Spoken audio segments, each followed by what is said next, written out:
Ladies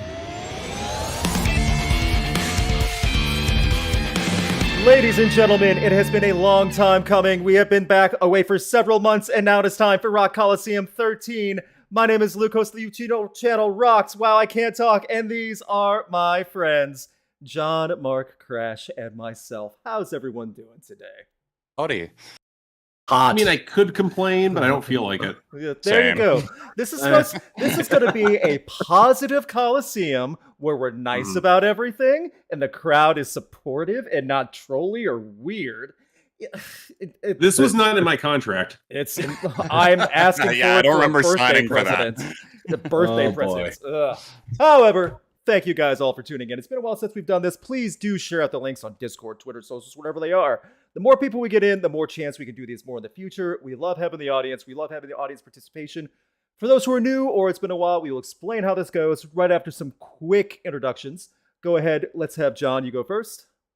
Hey guys, John from ARTV. It's been a while since we've done one of these things, but yeah, if you're not familiar with my channel, this is your first one you're popping into. I've pivoted more to like kind of deep dive content, and I do discussions on the channel based around music, just like these guys do. So yeah, if you haven't checked out the channel yet, I think Luke's got it in the description. Sure do. All three of these gentlemen. We'll move on to Mark from Spectrum Pulse. Hey there, folks. Mark from Spectrum Pulse. Talk about music, movies, art, and culture. My big thing right now, because I've actually also pivoted somewhat, gone more to short form content, which is doing the social media, short form, easily digestible thing. I think when it comes to a lot of my content, the easier to digest, the better it might be. So as of right now, it's going reasonably well, although I got some long-term projects that might finally be able to pick up a little bit of traction. But, well, again, between that and Billboard Breakdown, I keep myself busy, especially as I just dropped my mid-year list about 3-4 days ago. Perfect. Awesome. Crash, why don't you go ahead?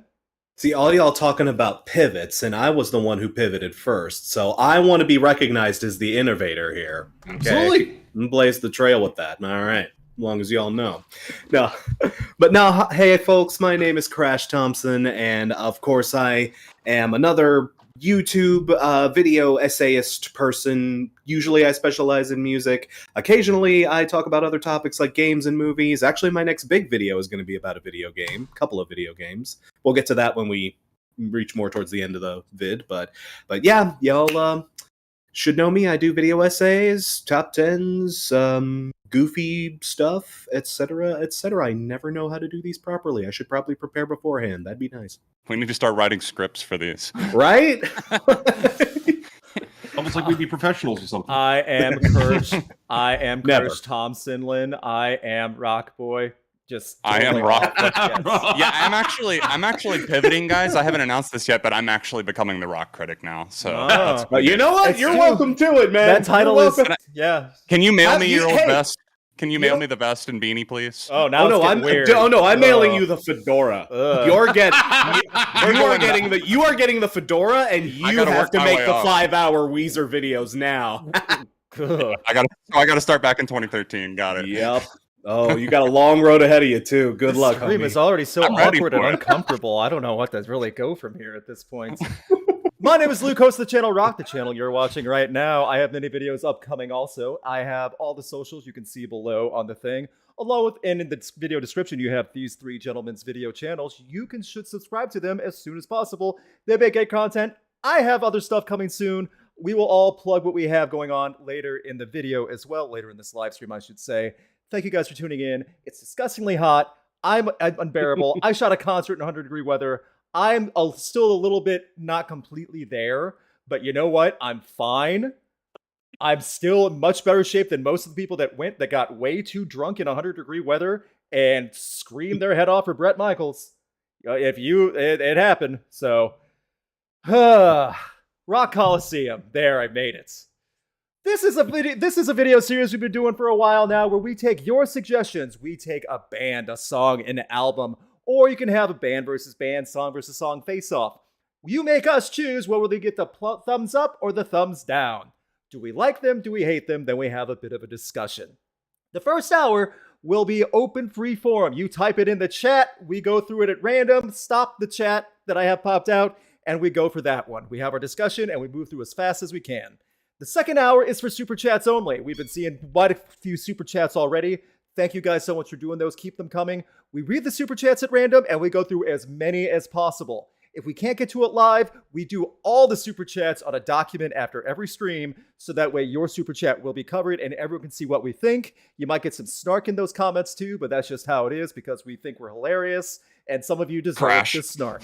So I am hilarious. that being said, for this first hour, I'll ask you so much. Please suggest names, bands, songs, albums, artists, whatever they are, that all four of us have a chance of knowing.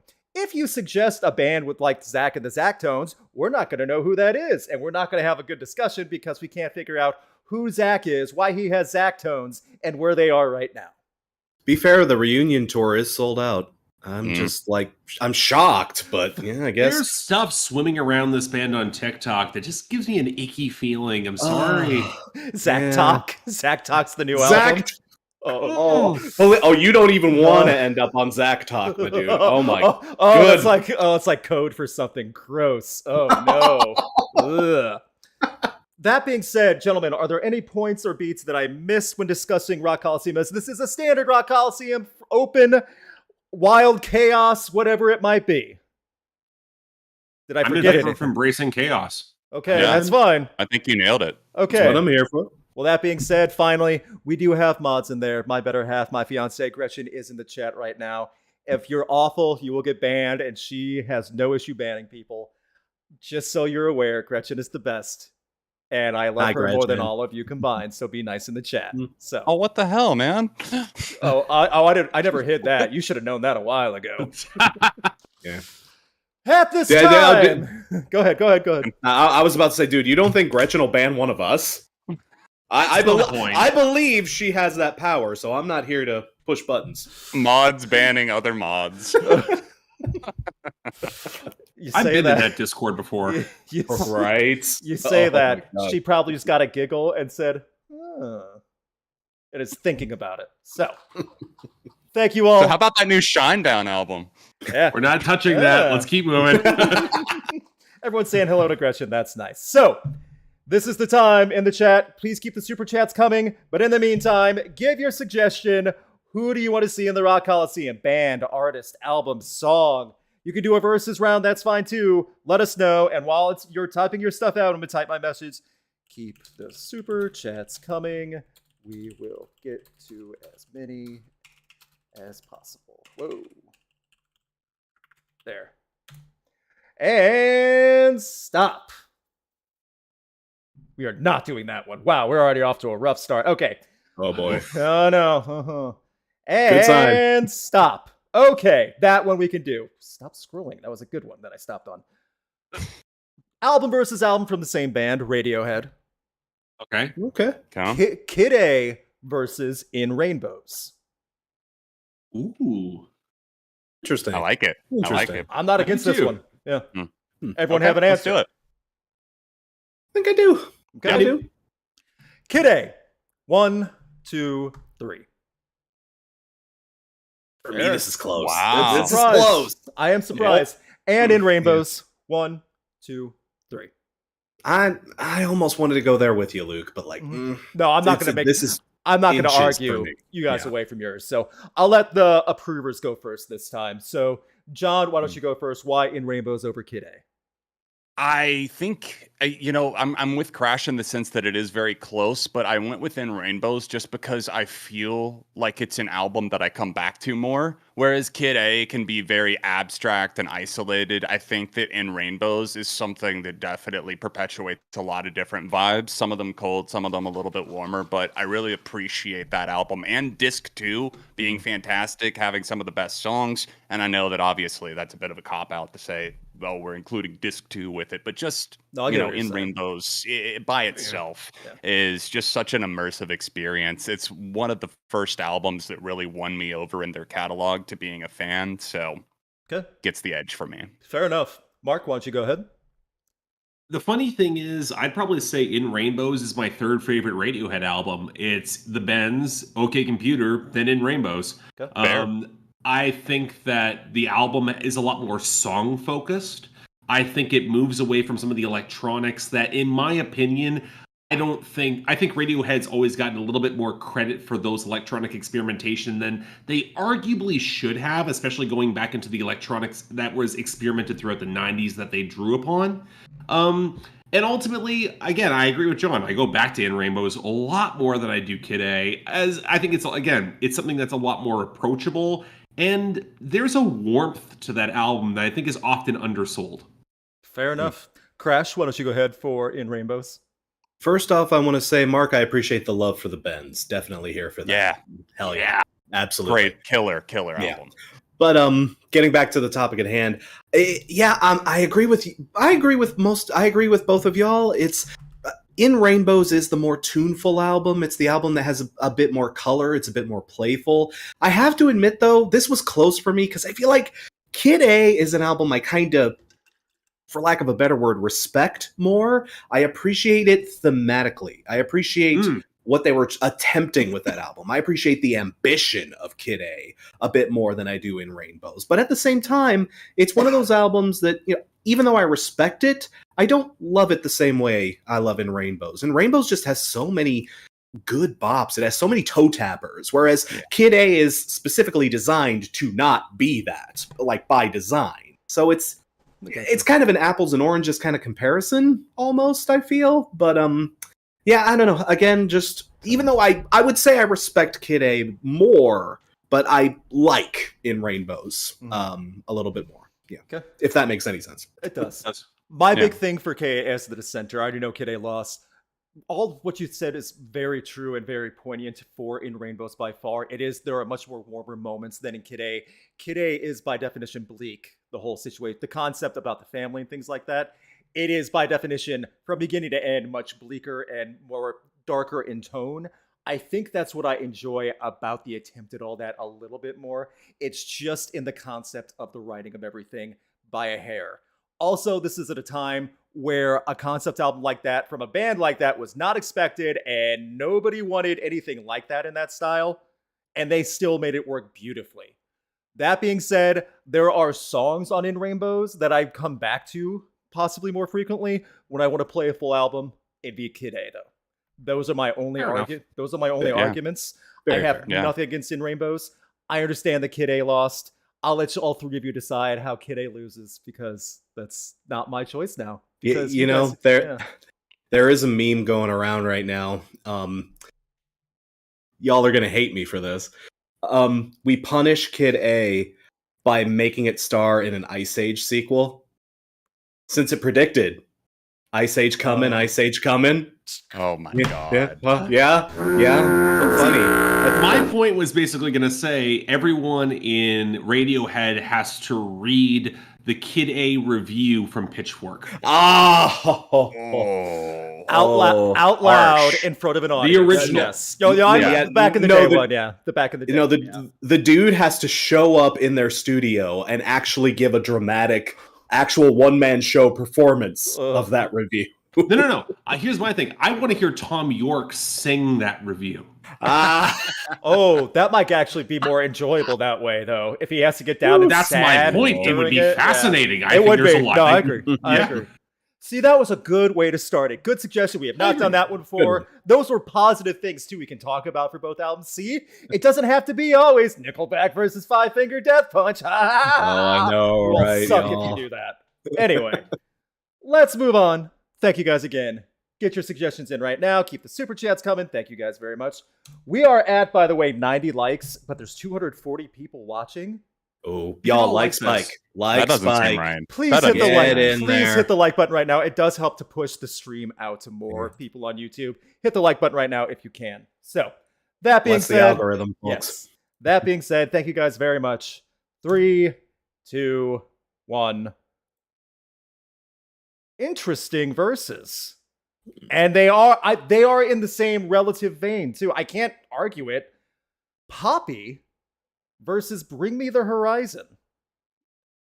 I see. I can't really argue the verses, even though they are wildly different, but they still are in the same realm. Does that make sense?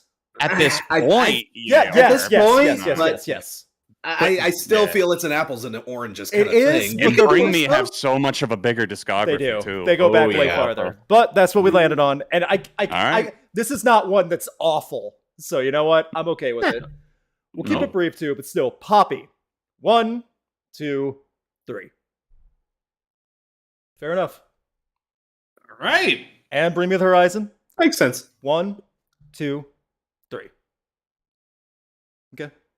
I'll start because I went last time. For the heads up, I have a photo of Poppy in my house that I took. So don't say I'm not a Poppy fan. Thank you. Bring Me the Horizon go so much farther back with the instrumental, and they're willing to adapt over time. And I have not even loved everything that they have adapted to over time. You can follow Bring Me the Horizon at every point, though. Poppy, now that she has, over the last couple years, has fled from the chains of the YouTube situation, that's as nicely as I can. That's as nicely as I can put it too, without keeping this brief. On a rampage, doing great. That was a big transition, though, and I have to admit, I've gone back to a lot more. As much as I love Poppy, I have gone back to more Bring Me the Horizon over the years. Old Bring Me the Horizon, even newer stuff, have gone back to more. Still love Poppy. Don't get it twisted.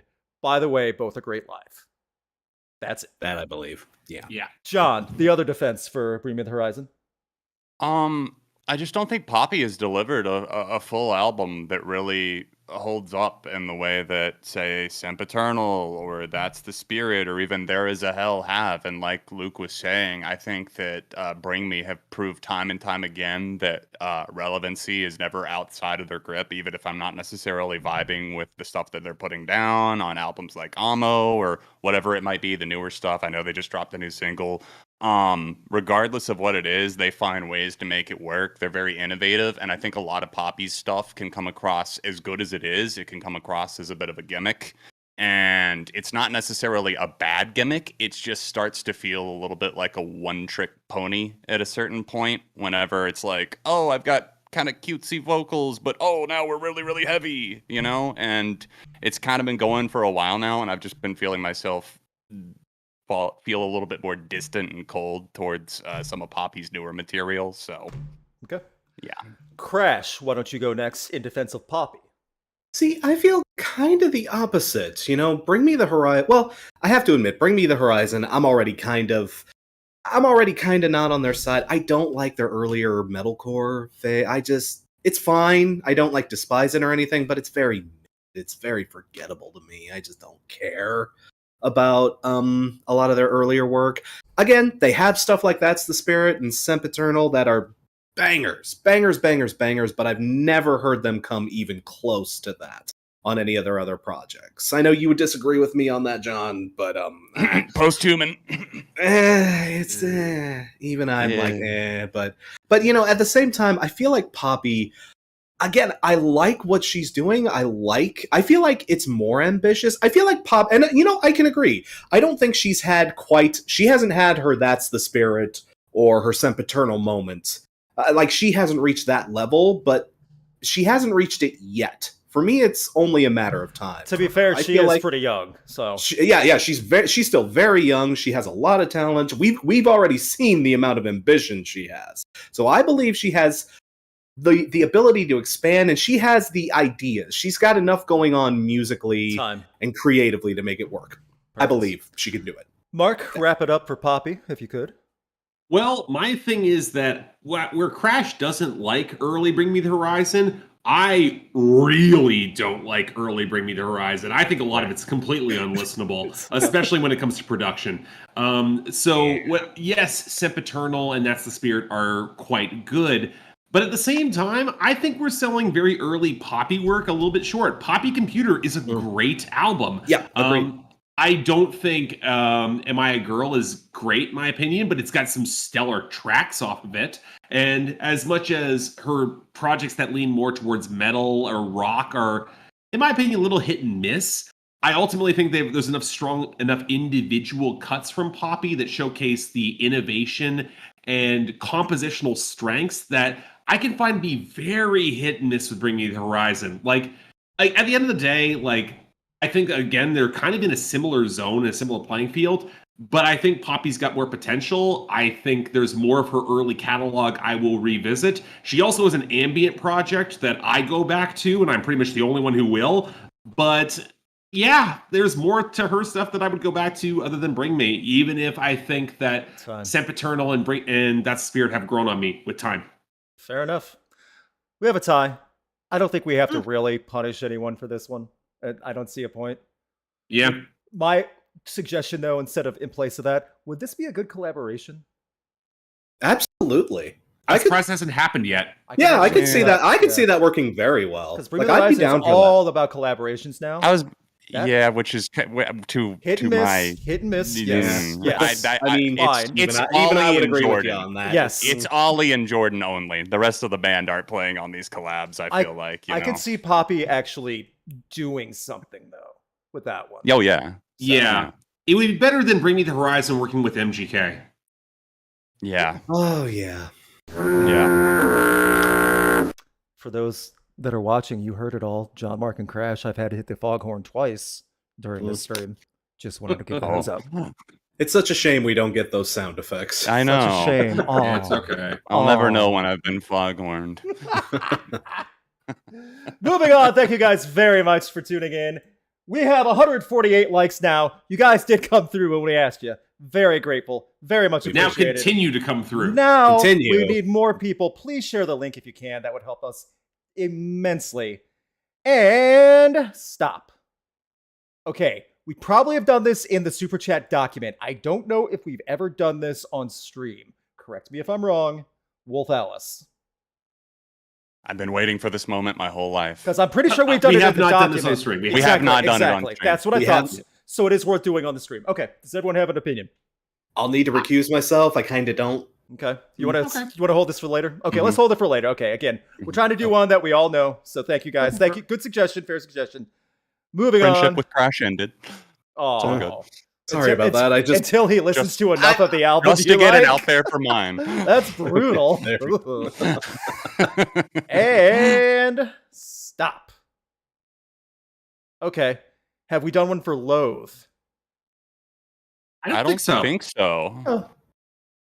All right, I'm down. Because again, it might be a thing we've done on the document. I don't think we've ever done it on stream. Yeah. Everyone have an opinion? Yes. Okay, let's do Loathe then. I think that's a fair one. Loathe, 1, 2, 3. Unanimous. I mean, yeah. Very nice. Kind of figured. Where's that new album? But whatever, that's irrelevant. Mark, you've been last twice. Why don't we have you go first live? This one's actually pretty easy for me. Loathe, in terms of their brand of metalcore, yeah, it's pulling on what Deftones do. The parallel is very obvious, but I'm not complaining because they do it very well. And I think there's a textural intensity to their sound and a sense of dynamics that's really tremendous. Also, their ambient album from last year is phenomenal. Mm-hmm. I actually have it on vinyl. So good. Awesome. Crash, Loathe? See, I don't have much else to say outside of that. Again, if you are into atmospheric metal, these guys are absolutely on the top of your list right now. Again, it's just so moody. It's so blissful. It's something you can just drown yourself in, and it sounds exquisite on vinyl, too. Just... Oh, y'all, pick those records up on wax if you can find them. Oh, just... Fair enough. John, Loathe? Yeah, I don't have a ton to add either. You guys got me into them, and I let it in, and it took everything. Well, perfect. See, that was an appropriate use of doing the little pun with the album title. That worked nicely. I'll be very quick. I am the advocate that 80% of metalcore all sounds the exact same. Loathe are not in that group. They are the 10% that are doing things excellently. They are trying to think outside of the box and do something different that deserves respect and attention. So, absolutely. I think that's great. I think I'm happy with that one. That was a good suggestion. Very nice. Yeah. We're having good discussions. This is nice. We're having a good time. I'm feeling it. And go over here. Let me get the post this in. Thank you guys for hanging out with us so far, as we're 28 minutes in, including the intro, which does take a little bit. Guys, we have 164 likes right now. What happens if we get to 200? We should offer something if we get to 200. I don't know. We'll have to think of something. Crash listens to Wolf Alice's entire discography on stream with us. Oh. That's not a bad one. Actually, with just me. Oh boy, I'm gonna be paying for that for the rest of the night, aren't I? Oh, The Fine, at least I will It's take my- that over. I'll take a I don't know over a thumbs down. okay. Yeah. There you go. You take honesty, you know? Yeah. Yeah, I You will. take I it. absolutely. Okay. And stop. Again, one we might have done on the document. I don't think we've done this one on screen. If you don't know this one, it's okay. We'll move on. Sleep Token. Yeah, I can do this one. I can do You it. know this one? Okay, so can I. One. Oh, boy. Sleep Token. 1, 2, 3. Okay. Fair enough. Crash, why don't you go first this time for Sleep Token? I have to admit, the first time I heard Sleep Token, they just completely caught me off guard. I just wasn't sure, what the hell is this? What are they trying to do? What? I just didn't get it, but I have to admit, Sleep Token is one of those bands. I want to say you'll either love them or you'll hate them, but at the same time, I don't know, I would argue it's more like a grower kind of thing. Sleep Token took a while for me to get, but once I got it, I really liked it. I kind of, again, they're kind of on the atmospheric side of things, but Yes. they're kind of heavy. I don't know. They are one of those bands. I'm glad I don't do single album reviews anymore, because I would just have no idea how to fucking describe them. They're just one of those bands you got to kind of hear and figure out if it clicks. And I totally understand if it doesn't click for folks. It's unique. I It get is that. very, very unique. John? That's the 1 minute version. Sure, you got it. Sleep Token for John?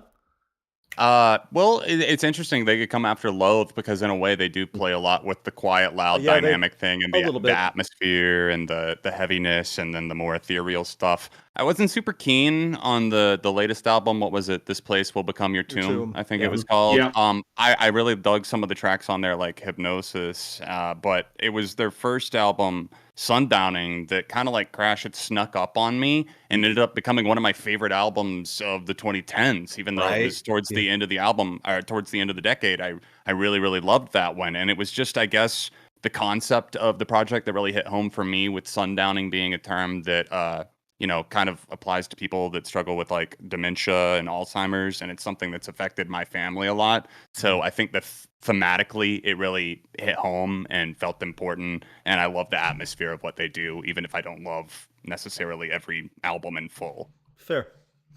I kind of reiterate some of the points that are being said. One, both albums, Sundowning and This Place to Become Your Tomb, are growers. They are not going to really hit with you the first time you listen to it. And that kind of delayed my appreciation for them, because when I first heard Sundowning, I enjoyed it, but I, again, didn't pay enough attention to what I was really getting into. And then it just kept hitting me over the head, going back to it more and more. It's that type of music. And I have to say, like, when you have someone that dedicated to a gimmick, the band, that is dedication to the gimmick. For 2 albums in, I mean, it's not just like The Mass. This is a full story with names. They praise a deity named Sleep. The lead singer is named Vessel. We still don't know who the people are, and everyone is in the band, kind of how Ghost used to be, and still is for the Nameless Fools. So there's a lot going on, a lot. So it's stuff that's worth appreciating in my book.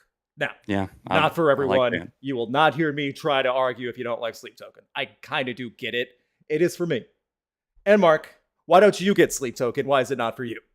It's not for me at all. I'm sorry. I find this band, it's metalcore by way of Bastille. The singer I cannot take remotely seriously. It's a theatricality I find has no effective power behind it. This is a band that has melodic moments, but I find very poorly infused with the heavier elements. I find the loud, soft dynamic not remotely impressive. I think part of this is that once you get to a certain amount of black metal, this sort of anonymous gimmick does not impress me anymore. I've seen it done. I've seen it done better, too. And not only that, I find a lot of the concepts in the lyrics to be ham-fisted or obfuscated to the point where I don't get much out of it. I don't find their production interesting. I find a lot of the electronic elements very poorly integrated. I find this band to be a hodgepodge of elements that are not coalescing for me. I get why people like them. I get why they've got a following. And to me, I think they're a great entry-level band or a gateway band for acts who want to get into this specific sound. There's a place for that. But I'm past that place. They just don't work for me. Yeah. Enough argument, well-made statements, except for the Bastille core. Some people might be offended by that, which I think is funny. I said it in the review. I don't agree with it, but it's funny enough for me to give it a pass. Yeah. That's good it writing. is funny. That's just what I'm saying. Sorry, Adam. I know you're a fan. Sleep Token gets a thumbs up. That was a good discussion about Sleep Token, by the way. That was well done. We covered a lot of points on this one, too. So, that was nice. Please keep the comments coming. Thank you guys very much. We're still rolling. 182, and someone asked if we get to 200 likes, and I'm not making this up, if Crash would sing some of 20s by Ghost if we get to 200 likes. Oh, so. I had pushed that song out of my head. Well, so did I. Banger. Oh. So, I don't know. Yeah, it's a banger like St. Anger's a banger. It's up to you guys if you want to hear that, not us. So, moving on. Album versus album. And I know we got the diehard fans in this conversation, so they'll probably take more of everything here, but still. Red Hot Chili Peppers album versus album. Unlimited Love versus The Getaway. So the most recent two. Going to be an interesting discussion, I can tell, but I got my answer.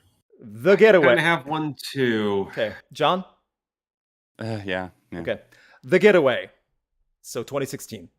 1, 2, 3. Fair enough. That's not what I figured. Okay. I didn't either. And Unlimited Love. 1, 2, 3. John, I almost could have swore you were going to tap in for The Getaway on this one, but okay. All right. Can I go first on this one? Absolutely. Please do. Go ahead. Please do. Okay. Yeah, I completely understand why Crash or anybody else might think I would tap in for that one. But as much as I absolutely will defend the ever-living hell out of the Josh Klinghoffer era, I'm With You and The Getaway, both fantastic records on their own right. Unlimited Love is just more of a complete package thing. And for Shante being back in the band is definitely a spark that I think that they really, really needed. The Getaway was an album. I think a lot of people tend to think that I gave it like a perfect score or something like that. I think I gave it a 3.5 out of 5. And whereas, Unlimited Love, I gave it 4.5 out of 5. So fair enough. That's, yeah. Crash, you have a tattoo of the band. I don't. Why don't you go next? Damn. My sleeves are long, so I can't pull it up. But no, seriously, like I can try. No, I believe you. I'm just saying. I like the. Am I out here having to prove my sleeve? 1,000 likes and Crash will take his shirt off to show his tattoo. Okay, I did not agree to that. It's up to all of you. That's behind a paywall. Luke, be careful what you ask for. That might lose you some subscribers, dude. Hey. Or gain you a few you don't want. Oh, that's true. Yeah, is it the subscriber base I want? Crash. Unlimited. Okay, love. yeah. See, here's the thing. I am known and celebrated for how much I didn't like The Getaway. I don't despise The Getaway. I don't despise the Klinghoffer era of the Peppers, but I feel like Josh they never fully utilized his potential on those. They wouldn't let him. Let him. I agree. It's like, I listen to those albums and it's like, I can hear what this guy is capable of, but you're just not putting him to good use. And especially on The Getaway, it was like, that album was begging for someone to come in and kick a little bit of ass, but they just wouldn't let him do it. And, even though Unlimited Love has its problems, Unlimited Love is by no means a perfect record, especially given, that it's, the OG Peppers dynamic. Again, it's got issues I could go into greater depth about, but, there is at least some confidence. There's some at least boisterousness. It feels like the Peppers are at least trying to make more energetic and more bouncy and fun music again. It seems like they have a more solid idea. With Klinghoffer, I'm sorry, whether they wouldn't let him or whatever the excuse may have been, it just wasn't clicking. And at least the chemistry is somewhat there. Fair enough. I'll be brief, and then I'll let Mark have his piece on this one. I don't despise either album by any means. I remember back in the day, I gave The Getaway a 6 out of 10, and Unlimited Love a 7 out of 10. Why? The guitar work is prominent and there in Unlimited Love. Frusciante saved it. It's just not there in The Getaway. That fire permeates through more clearly in Unlimited Love. You could tell there's more given in that album. It's a long album too, but you still don't question that the band is trying to do something. The Getaway, the more I listened to it back in the day, the more it just completely went blank for me. It just did not nearly as much connected. That's my argument for that one. Do not hate either. I don't think either one is their best. Also, to point out that as well, for a band with this long discography, just saying Unlimited Love over The Getaway. And Mark, I'd want to hear for The Getaway too. So what's your thoughts? This is going to be a bit of a weird cake because, again, I'm probably the least of the Chili Peppers fans here. And the Chili Peppers I like is 80s chili. So Sure. So I like the stuff that's the more the metal, the rap metal side of things. That's my shit. I listened to Unlimited Love this year, and I did not review it. And the reason why is because that album was so goddamn long and so undeserving of its length that it just annoyed the hell out of me. Yes, Frusciante is back, but it felt like this was Chili Peppers going back to everything that was fine about them, but not exceptional. I was looking for something that would be a little bit more special off that album. They had the opportunity to do it, and they didn't. The one thing I will give The Getaway is that it's trying something different. They get Brian Burton, Danger Mouse on production. It's trying to go in a different direction. I don't think it entirely always works. I'm still not a huge fan of that album.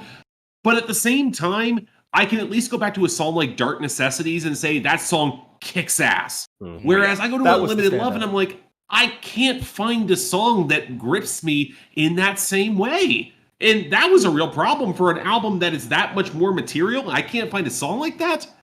That bothered me a little bit.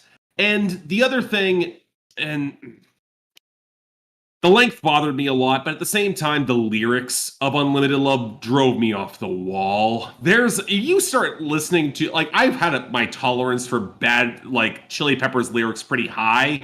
There's some sour edges on Unlimited Love that really turn my stomach, that I'm like, I can't get behind this. At least it would fit on The Getaway, because The Getaway is a much darker album in terms of its production style. But when you get that bright, flashy, old school Chili Peppers sound, and you have some of the lyrics like on that Black Summer song, I'm like, no, this is not what I want. Sorry. Good arguments. I get it. I follow the argument too, so I'm not going to really argue too much about that. I'll still be bopping it all summer long. Fair enough. Enjoy it. Again, I'm less of a Chili Peppers fan. I will fully admit that.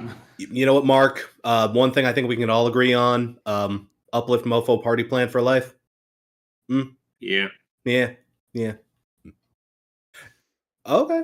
Well, never mind then. I can't stand 80s Chili Peppers. Oh, that's my shit. It's so much fun. Hell no. Oh, okay. Can't stand it. Ooh. Before we all get in a fist fight, we have to decide how The Getaway gets away and loses.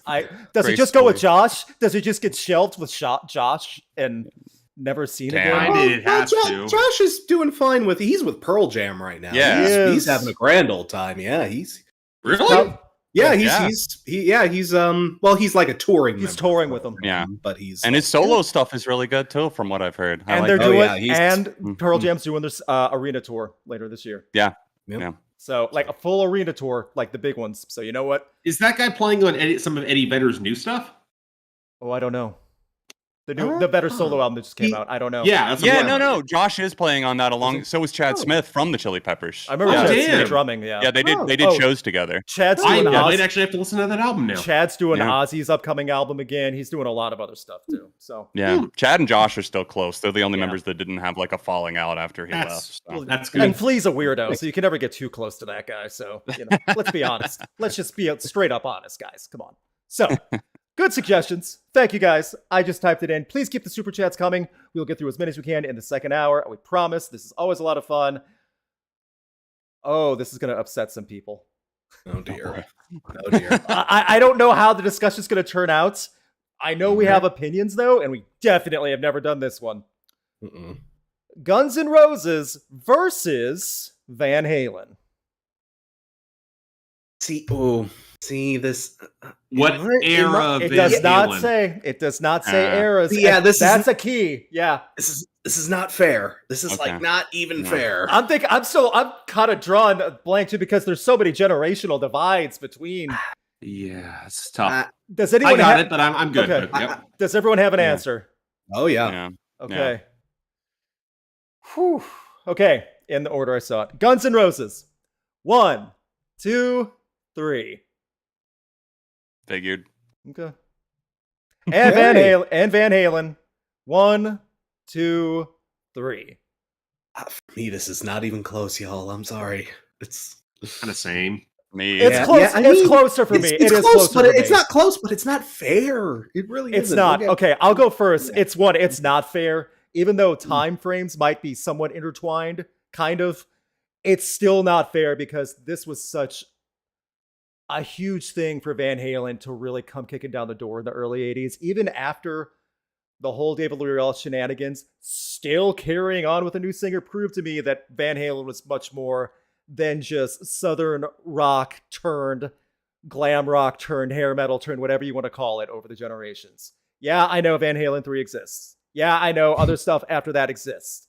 At the same time, I have seen myself going back to and appreciating more of what Van Halen did. That being said, I love Slash too. Don't think I don't love Slash. Guns N' Roses' Appetite for Destruction, arguably one of the best albums of that generation as well. I just put the edge to Van Halen. I'll leave it at that. I don't want to get too sour over one or the other. So, now that was why it's close, okay? Let's hear from two that it's not so much close. So, Mark, why don't you go first for Van Halen? For me, again, I think some of this comes down with discography. I think there's just enough in Van Halen's catalog that stands over this stands over a lot of the inconsistencies that you see with Guns N' Roses catalog as a whole. I've heard the spaghetti incident. The spaghetti incident? I mean, yep. Yeah, I've heard the rough spots of Guns N' Roses stuff that kind of annoyed the hell out of me. Use Your Illusion, Part 1 and 2. There's there's rough patches with Guns N' Roses that I can't quite overlook, and this is not even touching on Chinese democracy, but I'm putting that in the same category as Van Halen 3. They both suck, so we're just in their own space. Ignore them. Yeah. But again, I totally get why John dislikes would not put Van Halen in the same tier as Guns N' Roses because he doesn't like that brand of hair metal in the same way. Yeah. I totally understand that. Yeah. For me, I have a soft spot for hair metal, and as much as David Lee Roth is a total asshole, and as much as Sammy Hagar can annoy the hell out of me, there's too many great songs from Van Halen for me not to put them on aggregate ahead. Fair. Crash, you said it's not even close. It's not even close, again, because Guns N' Roses had their moment, but their moment was so small. It was Appetite for Destruction, and the handful of those big things. It was Appetite for Destruction. It was November Rain. It was 1989 to about 1993. I want to say that 4 or 5 year 91. Period. 91. You could even argue 91. Yeah, I'd give it a little longer than 91. But go ahead. Their window was. They had a big moment, but it was such a small window. Van Halen, y'all. I mean, Van Halen won. Eddie Vedder didn't invent shredding, but Van Halen 1 basically taught everyone how to do it, okay? And entire genres, entire ways we look at the musical instrument of the guitar were formulated by Van Halen. And they had a singer change and survived it. Guns N' Roses tried a complete band change, and again, we got Chinese democracy. So to me, this isn't fair.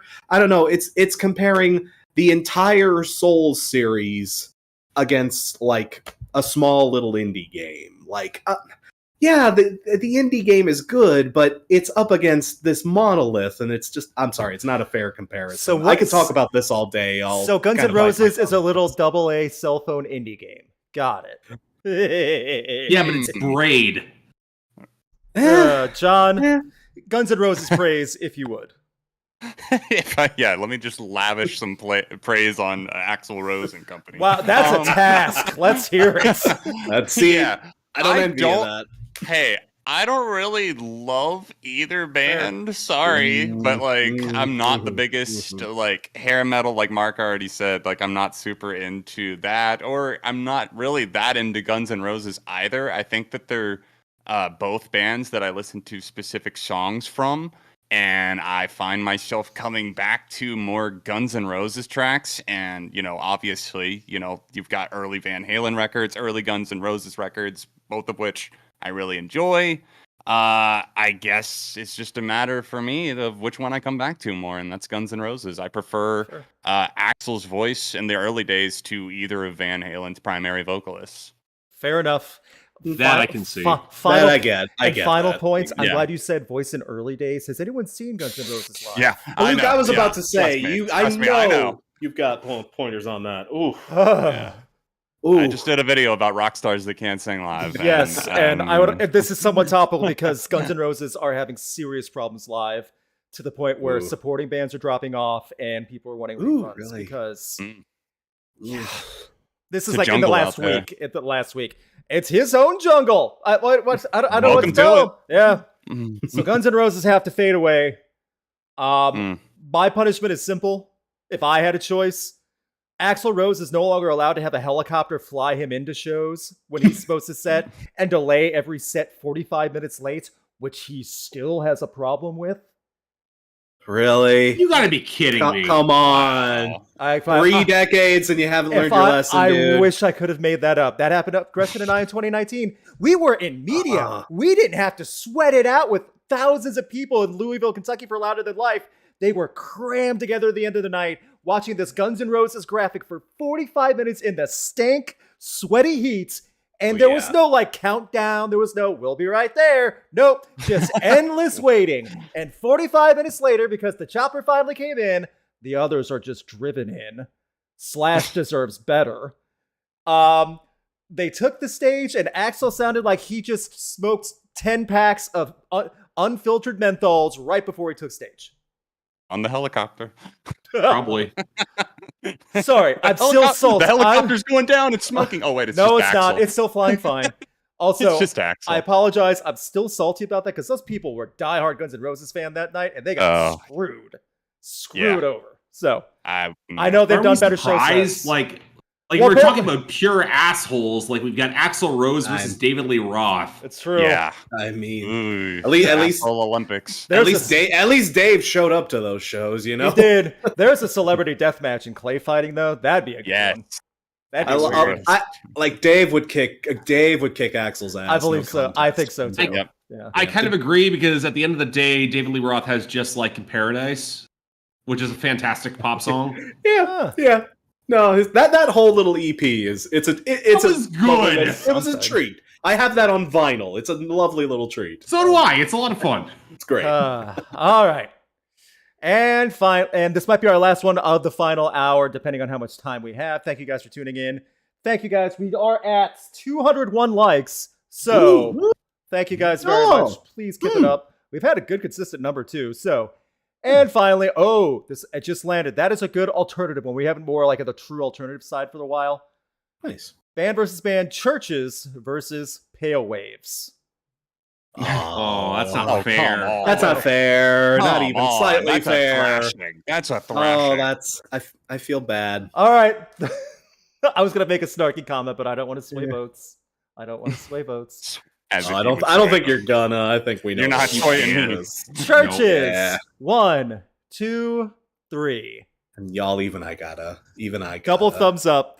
John, why don't you go first? You gave the double thumbs up. Go ahead. I mean, are you kidding? That's what it said. Why would I make that one up, sir? Why? I mean, let's look at it this way.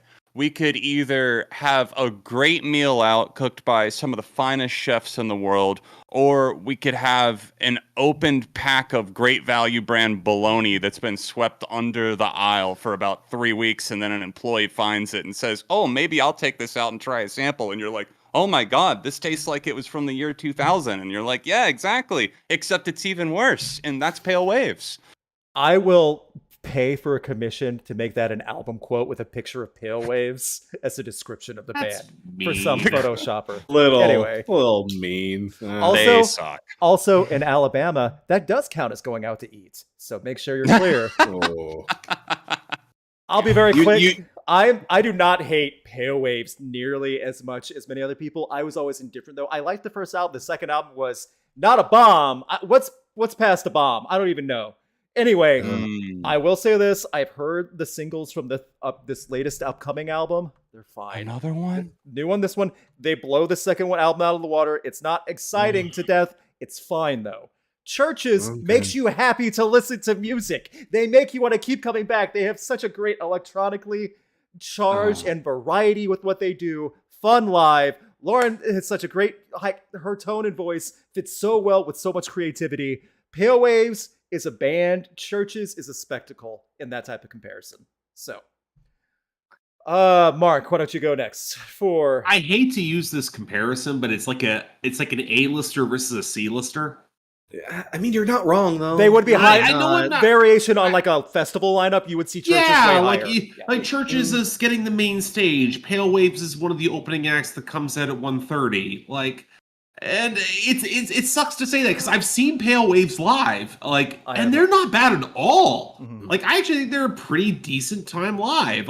It's not my thing. I think the music's kind of meh, and the second album was bad, but it wasn't I can't hate this band either. They're the sort of band that seems like they're genuinely trying for something, and the execution's not clicking. Maybe it's a production issue. Maybe it is a production issue. But there's issues that can be fixed there if given the right focus and direction, or the right help from their label or something.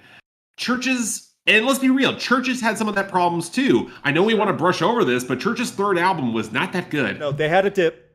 But it was still pretty good. I'll still take it. It was good, but it was not great. It's still better than anything Pale Waves have ever made. No, I'm disagreeing with that. The first Pale Waves the album. First album was. I would take the first Pale Waves over the third Hell Churches, but no.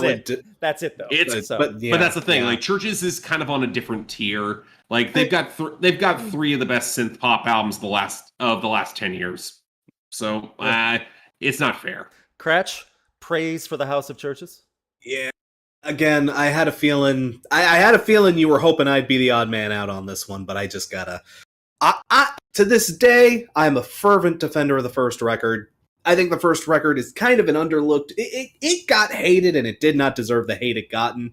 That I agree with. Throw some of those songs on the third season of Stranger Things, and it would have killed. I'm just saying. But I don't know. The thing is, all three of our faces. I don't care if it's a bad take. I'm sticking by it. No, it's not a bad take. It's just I was just like all three of us went. But the thing is, man, that second record just it was such a huge disappointment. I don't think this band, again, and it's apples and oranges too. Churches is already so well established. I'm not even the biggest Churches defender in the world, but I gotta give it to them. Their best nukes Pale Waves' best out of the water. I'd even argue their worst moments probably still beat a lot of Pale Waves' more moments in a lot of places. But it's I defend the first record, but man, that second record, when they made all those changes, it just kind of showed me is probably more people behind the scenes were making them sound better than they actually were. I'm not convinced I don't know, maybe that third record, I haven't heard the new singles yet. Maybe that third record will turn things around, but better than, I'm just saying better than second album by a far so far. So I'll give him a shot. Yeah. I'll give him a shot. Fair. I'll give him a shot. shot. Yes, worth a shot. Worth a That's shot. all I'm saying. Worth a shot. Okay. So here's a question I have. Mm-hmm. I've heard the second Pale Waves album. The one thing I will give it is that the lyrics are actually pretty good.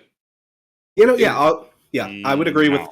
No. Okay, we can argue that. But at the same time, the one thing that really drove me off the wall with the second Pale Waves album was the change in sound. I didn't think it worked at all. Yes. How much of that do you think was due to a label realizing, oh shit, we need to pivot towards the 2000s retro sound versus them trying to stick within a lane that they could refine and build. See, I think Dirty Hit can be to blame for that. I feel like their label, Yeah. I think there could be a lot of pressure behind the scenes. I would believe that, and I would also believe because Matt Healy from the 1975 was so heavily involved with the first record, and he did not have a presence at all on the second one, and that worries me. Say whatever you want to about the 1975 and whatever, but they rubbed off some of their good magic on that first record. Speaking of that, I've heard some of the lyrics coming up for their next album. I have not heard the 1975 yet. I'm completely blank to that one so far. I saw the Instagram post that had the lyrics in the background, and I am concerned. It comes out tomorrow. Is it that much? Is it that much of a wild chaos that I get to play it on your music night and cringe with everybody? I mean, we'll see. We'll see. Okay, fair. Oh, I'm not holding my breath after the last album. That's all I can say. Lord. After the last two records. True. You could argue 2.5 if you wanted to be mean, but What's the half? What's the half? And the 2016 album is really damn good. Yeah, it is. I will agree with half of that statement. That's all I'll say there. That's a different conversation. Speaking of halves, we are at halftime right now. That is the best segue I could go. We got very strong suggestions overall. I think there was good discussion. I do not think there was any toxic trolling for the most part. No. It pushed us to good conversations. Yes, and there were some unique ones, stuff that I would never have thought to put together, but they do make sense for a band versus band or artist versus artist. Also, Gretchen, if you want to just flat out ban people, go for it. I don't care. I had to put a couple people that were spamming in timeout. Guys, if you think I'm gonna care if Gretchen or John or Margaret Crash ban someone, get out of here. I've banned plenty of people. I'm y'all's worst enemy. I have not banned anyone. I'm just enjoying the vibes. Banned anyone. So we're gonna take 2 minutes, take a breath. I might run to get something to drink. This is where we're going to get the super chats going. Super chats read at random. You still have plenty of time to get them in. We read them at random. This is where we're going to read them out by name. And keep in mind, all we don't get to, we will do on the document. That being said, I want to take this time to let you guys plug anything that you have upcoming for this next minute or two. Does anyone have anything they know of on the docket right now? I can, you know what? No one else. I can plug something. I'm working on my next big video here. My next video is going to be actually a kind of short little essay. Again, I mentioned that it wasn't going to be a music topic. I'm doing an addendum to my How to Get Into Dark Souls video. Because now I've had some time with the lovely Demon Souls remaster and Elden Ring. So we're going to spend a little bit of time going back into Souls, figuring out where they go on the old accessibility chart, the old fun chart, and we're just gonna dork out, and I'm gonna bitch for 50 minutes about how the boss from Elden Ring with the detachable arm just wrecked my freaking shit for like a week and a half. Only 50 minutes for Michaela?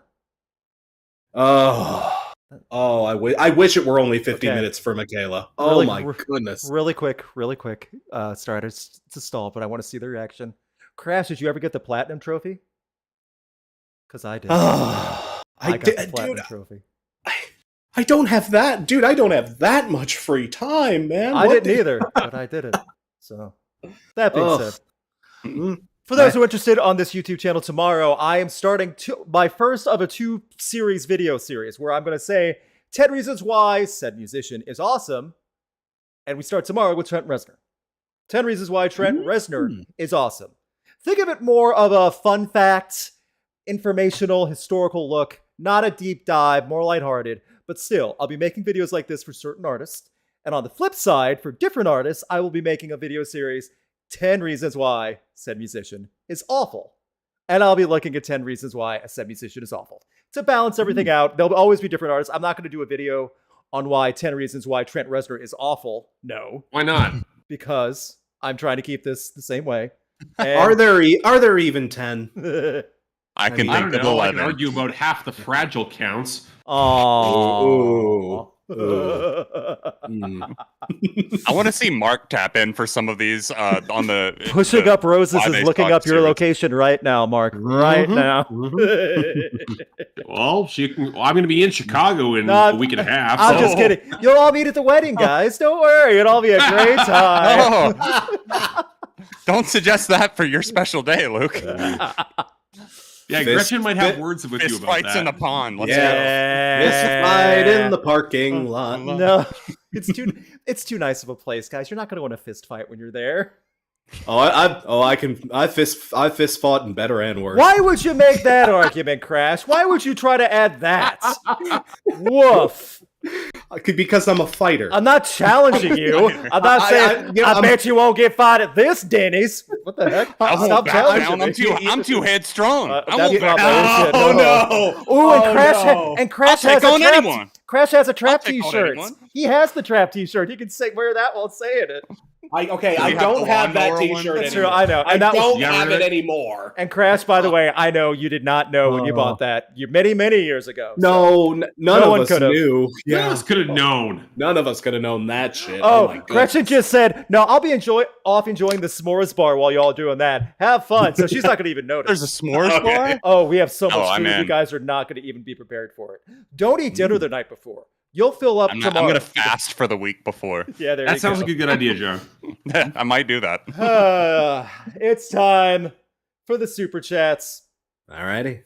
Let's do it. We're going to do this at random. Let me pull this over because it's on a different thing. Da-da-da-da. Now would be a good time to insert ads. What are you telling me, YouTube? No! If I want to put Today, ads or later... just start doing an ad read for someone. Like, Are we sponsored by NordVPN? No, we no. should no, by guys, Trent no. Reznor. Oh, that actually doesn't sound like too bad of a deal to me. He can afford it. Yeah. No. All right, guys. It's time for Super Chats. We read these at random. Thank you, guys. Keep them coming. We'll get through as many as we can. Keep in mind, the ones we do not get to, we will be going on the Super Chat document, as we always do. It's a lot of fun. Let me type out my comment again. Yeah, Gretchen just confirmed there's going to be so much food. Oh, my goodness. Yeah. Please keep the Super Chats coming. We will get through as many as we can. You'd think by all the times I've had to type this, I'd have it down by now, but my brain is just fried. Boom, boom. First super chat. Oh, goodness. Oh no. It's dumb. Oh. It deserves as Let's much make it go fast then. it deserves as much time as you think. From Devin Sterling. Take on me versus Wake Me Up Before You Go. That's not dumb. That's Dumb. wonderful. That's dumb. What? It's Rock Coliseum. I will not have wham slander in my Coliseum. I'm sorry. It's Whamder right now, okay? So Wham, Oh. bam, thank you, ma'am. take on me. 1, 2, 3. There we go. I still say wham is okay. I was gonna say I'm all right with wham. you defended Wham, but then you gave the thumbs. Dude, no one is denying take on me. Fair, No fair. one is denying take on Fair. me. That's all. And if you are, then I. Aha. Aha I is mean, a great band. Aha Yeah. is fantastic. And they are Totally more agree than on that one song. Absolutely. Yes, that Yo, okay. wholeheartedly. Y'all, your homework for the Coliseum is to look up more aha. Yeah. There. Yes. If we've done Yeah. that much, we've done a good job tonight. Yes, Mhm. that sounds great. Also, Mm. we're still over 200 likes. We still have to think of a reward for everybody. I don't know what it is. Oh, we are. Yeah. Oh. We'll think of something when it We'll comes think of up. Yeah. From Sin to Zero, album versus album. Green Day's Nimrod versus AFI's Sing the Sorrow. Ooh. Not a bad one. Good Interesting. one. Yeah. Interesting. Good Not a bad one. Okay. Okay. Damn. Nimrod. 1, 2, 3. Okay. Fair enough. Okay. Really? I'm close. See, I'm super close. but I see where John's coming from on this. For I really Sing do. the Sorrow. 1, 2, 3. Ciao. Super close Yeah. for me. Does anyone have any Yeah. points they want to bring up? Mark, John, Crash, anything. This will be more freeform. It's more John, I think, probably could have more to say on this. Okay, fair. I feel very catered to right now. I think some people know that, like, I would always joke that Sing the Sorrow was my white whale for, like, getting it on vinyl, and I finally got it last year. It's my favorite AFI album, so, and Nimrod is not my favorite, but I still love it, Green Day album. It's just that I feel like Sing the Sorrow is pretty much perfection from both sides of the fence of what AFI did well in their earlier, more hardcore, punky, whatever years, and the more produced stuff. And Nimrod, as much as I love it, it's a little bit inconsistent in terms of the flow of the track list. And correct me if I'm wrong. I believe I'm thinking of the right album. Is this not the album that has Good Riddance, Time of Your Life on Yes, it? it is. Indeed. Yes, and I hate that. So- I hate that Hasn't that song so been there you banned? go. We all grew up in Fair, the same fair. era where that song is bored into our childhood, whether we like it or not. Yep. Yeah. And yeah. I don't like it. See, I'll put it this way: like Nimrod is a great album, and it's good for what it is. But Sing the Sorrow may be the best thing AFI ever did or ever will do. Oh, so, yeah. like, I just got to give credit where it's due, man. And Sing the Sorrow just so good. It's Mark, so anything I you wanna kind of freaking- feel like I need to do a deeper dive on AFI because I have not listened to Sing the Sorrow in years. Sing the Sorrow's It'll- worth it. The thing is, yeah, Sing the Sorrow is worth it. I don't know. AFI's just. I'd be interested to see your take on that, Mark, because AFI's discography is so wonky. All over the I don't know place. if you. I don't know if a super deep wonky. dive would be worth it. No. you know? I mean, yeah, Select I albums. agree, Select like- albums. Yes. I've done Yeah, deep selective. dives on worse bands. Yeah, you Sure. have. That's it true. won't kill you, but you'll be like, what the hell? Like you'll get I've done the deep dive on Hollywood Undead. It can't get much worse than that. Oh, well, then you'll be fine. Are you Then going to you'll be listen to fine. the new album that's coming out this year? Because There's a new album coming out this year. there's a new Why? single dropping Yeah. Friday. New single dropping Friday. Yes. Why? How do you know that? I get the press releases, and It's his and job to know that. and I'm not kidding when I say this. Yeah. New Music Night Gold, absolute engagement galore for the. Some of the songs are already not aging well, and they just came out. I don't know how else to They're say not it. even technically out yet. Yes, They're not even out. and they Okay, didn't age well. I now Oh. have to halt the show before we get to this next one, Hollywood Undead, upcoming ba ba ba ba ba, because I just got the thing saying a new song drops Friday. I didn't do a press release for it. Where is it? Come on. I will stall this whole show just to prove the point at the song title because yes. Okay, so the City of the Dead was the previous single. And the new single is called Trap God. Oh my Oh fucking god. no! The year of our Lord 2022. Trap God. It's gonna be a Ghostbane ripoff. I put money on it. Yeah, I agree with Mark on that actually. Yeah. Like everything else you've ever done, Hollywood Undead, you're like 5 years late to the party. Holy Well, cow. Why, man? The new album, California with a K, comes out Oh. August 12th, 2022. You gotta be fucking kidding me. Faith No More should sue, even though Yes. it's not. Yeah, right? Yeah. Even though that there's not a case there, they should still sue out They of should. principle. You see why it was worth stalling the show just for this? No, Yes. could I have brought worse information, more shocking? Trap God, Hollywood Undead, 2022, California, Dropping. When is that August album 12th. dropping? August 12th. Left just a little over a month.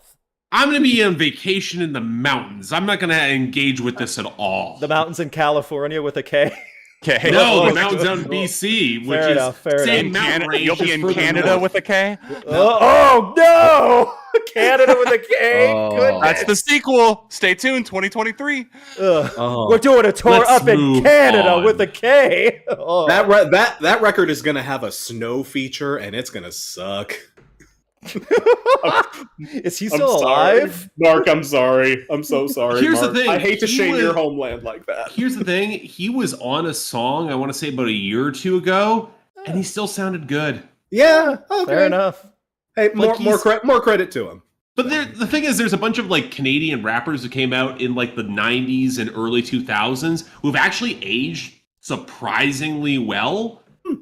Because I don't think they ever got the huge fame, so they just it didn't go over to their heads, so they just stayed well rounded and they were decent lyricists, so it stuck around. Good for them. You know, credit where it's due. Fair enough. Yeah. Our next one. Oh goodness. All right, let's do it. It's a cover Make my song. day. Cover song versus original. Cover song versus original. Okay. The Offspring's Gone Away versus Five Finger Death Punch has Gone Away. We've done that. I'm We've- pretty I th- sure. Not this specific one, I don't think. Hang Really? on. What See, yeah, version what of Offspring's gone away? I hate that we Yeah. have to ask that now. What version? It does of- not say if it was Did it like a Bad again. Times roll or not. It does not. Oh, wait, it does. Excuse me. From Alex Kawa, who did Gone Away better? I didn't read the whole thing. From Alex Kawa, who did Gone Away better, or rather, less bad? Five Finger Death Punches versus The Offspring's Let the Bad Times Roll version. Oh, Oh, come on. Ouch. that makes me sad now. so I sad. don't even have a good answer for that. Remember when only the one version of the song originated and it was from the 90s? You remember that time? Yeah. That That's Yeah, such a blessed good era? song. That's one of my favorite is. Offspring songs too. Okay, executive decision. That version trumps everything that happens here. We just go with Yeah. that. Yeah, agree. Yep. Agree. Amen. That's we spent. Amen. Yeah. Of course. Yeah. Of course. I'm oddly more tired now. Just thinking about that. Snapped you. Yes. Moving on from Outright Misfit. Oh, okay. If you guys don't know one of these bands, it's fine. There's a certain fiance out there who's gonna have some conflictions, but that's okay. Mine or yours? Mine. Outright Misfit. Ghost versus Powerwolf. And if you don't know Powerwolf, then you can bow Oh. out. Okay.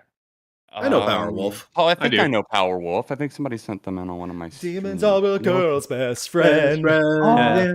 Yeah, okay. Yeah. Yeah. Okay. Ghost. Yeah, I can do this. 1, 2, 3.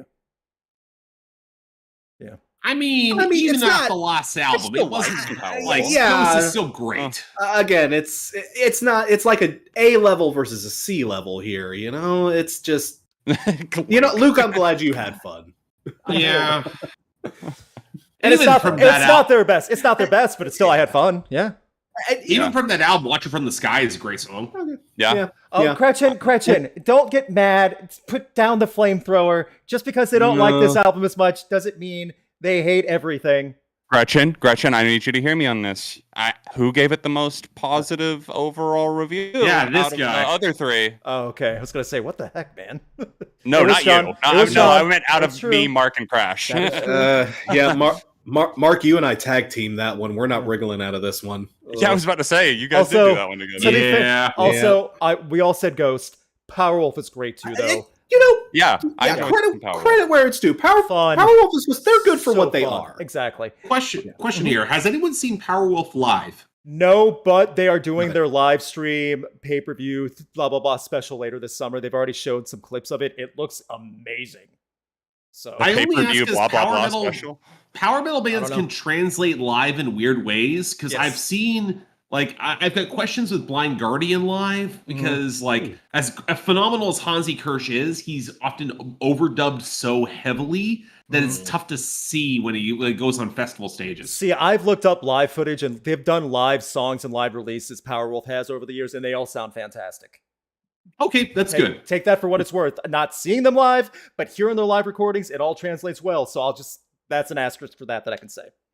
On the flip side, I've also seen Dragon Force live, and that does not Yeah, translate at I all. shot him. I Oh, shot bet him. it wouldn't. Well, See- it's just because they're drunk. They always show up drunk. They always I was show gonna up. say, It's not this- as a in match. 2017, I they were having fun in 2017 when I shot them live. You could tell they were just goofing off. It So- wasn't even that. I saw them in 2009, back in their peak era, Yeah. and they couldn't play it live. Oh, Yeah. Sarah. well, you know. Guitar Moving on. Hero was their peak I was era. about to Yeah, say in the I mean, Guitar yeah. Hero. Oh, era. man. Guitar Hero. There are some yeah. bands that had their careers were elongated because of Guitar Hero. Oh, Theirs was yep. started Oh, so- and launched because yeah, of Guitar it's- Hero. They're one of those bands. They owe their career to Guitar Hero. Let's be Yeah. real. Which That's isn't true. bad. They got some good It's songs, not- but I mean, like, It's yeah, not- absolutely. It's not. Yeah. No, I don't I dislike. own multiple Dragon Force albums. I do I'm not too. gonna I don't complain, like. I don't dislike Dragon Force. It's just that is what it is. Crash From- and I did a video together years ago about bands that we got into because of Guitar Hero Yeah. and Rock. That's Band. right. Yeah. Man, bingo. There you go. They're the perfect style of band for something like that. This Boom. one we haven't done yet. Go I know get that video. this one we haven't done yet because there's no way we could have because it came out after the last Rock Coliseum. MDJ7 says "The Foundations of Decay" by My Chemical Romance. Ooh. Everyone have thoughts? I'm assuming. Oh, I we got do. thoughts. Yeah. Okay. Foundations of Decay. 1, 2, 3. Yes, but Crash had the Okay. double thumbs up Fine. first, It's fine. so we'll give it. Oh, okay. Crash, go ahead. I'm good. I love that not only did My Chemical Romance come back, they came back with something hard, with something savage, something heavy, and something that does not sound like My Chemical Romance. It's like, it's this weird post-rocky kind of pseudo-metal kind of thing. Oh, I love it. Oh, you magnificent bastards. I don't know, maybe I'm just an MCR mark. I am a great big emo fuckboy for them. I love me some MCR, but man, Same. I love that they came back and they did something different and it still kicked ass. You know, God, if this is a sign of more stuff, please, I'm all on board. I'll quit simping and let the rest of y'all talk. But Let me simp. Okay, yeah, John, you simp for a little bit. Please okay? don't clip that. Please don't clip. Me simp. It's my turn to simp. Oh, goodness. John, you had the double thumbs up. Go ahead. I mean, dude, they could have easily done the nostalgia bullshit MGK 2000s bait, you know, like, oh, pop punk is cool again. Let's, let's throw a trap beat on it and, still be the emo kids. They're in their mid 40s. Like, that wouldn't have made sense and it would have felt gimmicky as hell. But they didn't do that. Once again, they continue to evolve. Even after a decade away, they're evolving. And that just shows how amazing of a band they are. I know a lot of people complain about the vocals being lower in the mix, but I had already gotten kind of used to that because of the production techniques Gerard used on Hesitant Alien and had continued to play around with on some of the Umbrella Academy stuff. So I dig it. I understand why some people don't, though.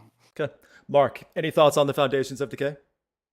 Good. I'm not gripped by it. It's the sort of song that I feel like I'm missing that added little spark to pull me in. I think it's good. I think I like a lot of the textures behind it. It's definitely an evolution for the band. I'm just not loving it the same way everyone else is. Okay. Fair enough.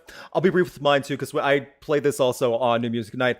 I enjoyed it quite a bit. My only knock on it is because it is a slow starter. That was my only thing. It's a slow burn, yeah. Yeah, and it's worth it. But man, if they would have cut 30 seconds off that beginning, I feel it would have hit home a lot sooner and just as powerful. That is the nitpickiest of critiques. I understand that. Still enjoy the song. Still love My Chemical Romance. Want to hear more. That's it. I don't think I can add anything else. One thing I do want to just toss out there, and it basically builds off your point, John, this would have been the perfect time for them to just cash in, for them to just take the easy route, and they didn't. They could have just... They came back with their longest song to date. Yeah, no. And I love it.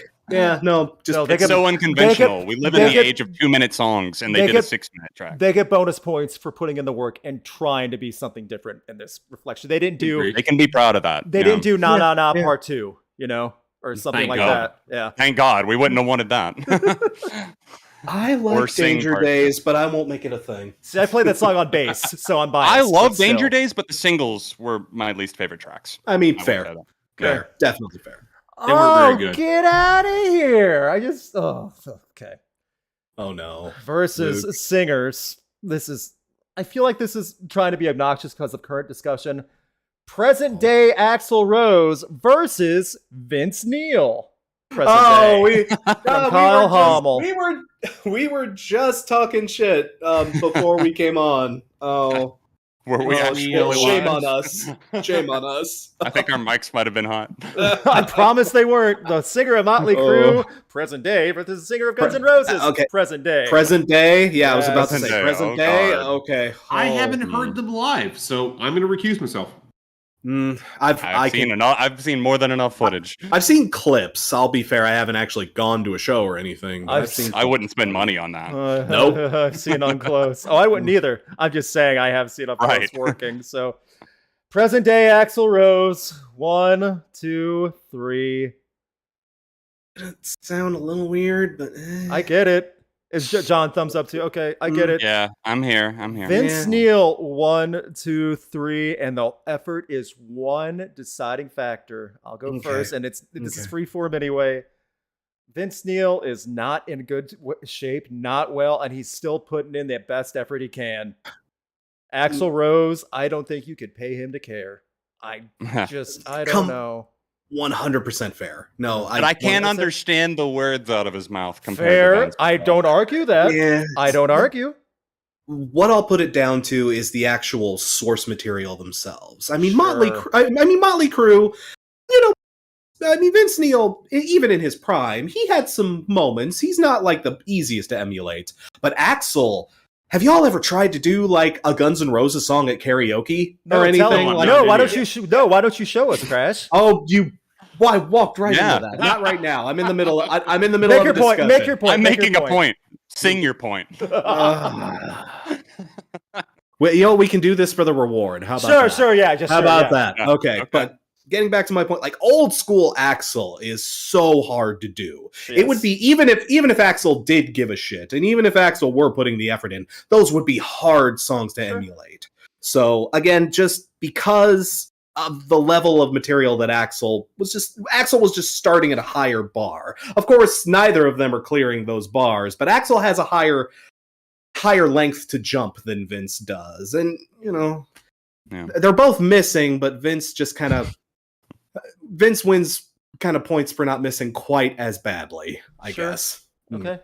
It's my John, justification. John, any thoughts on this train wreck of a conversation we're having? Because You know, honestly, no.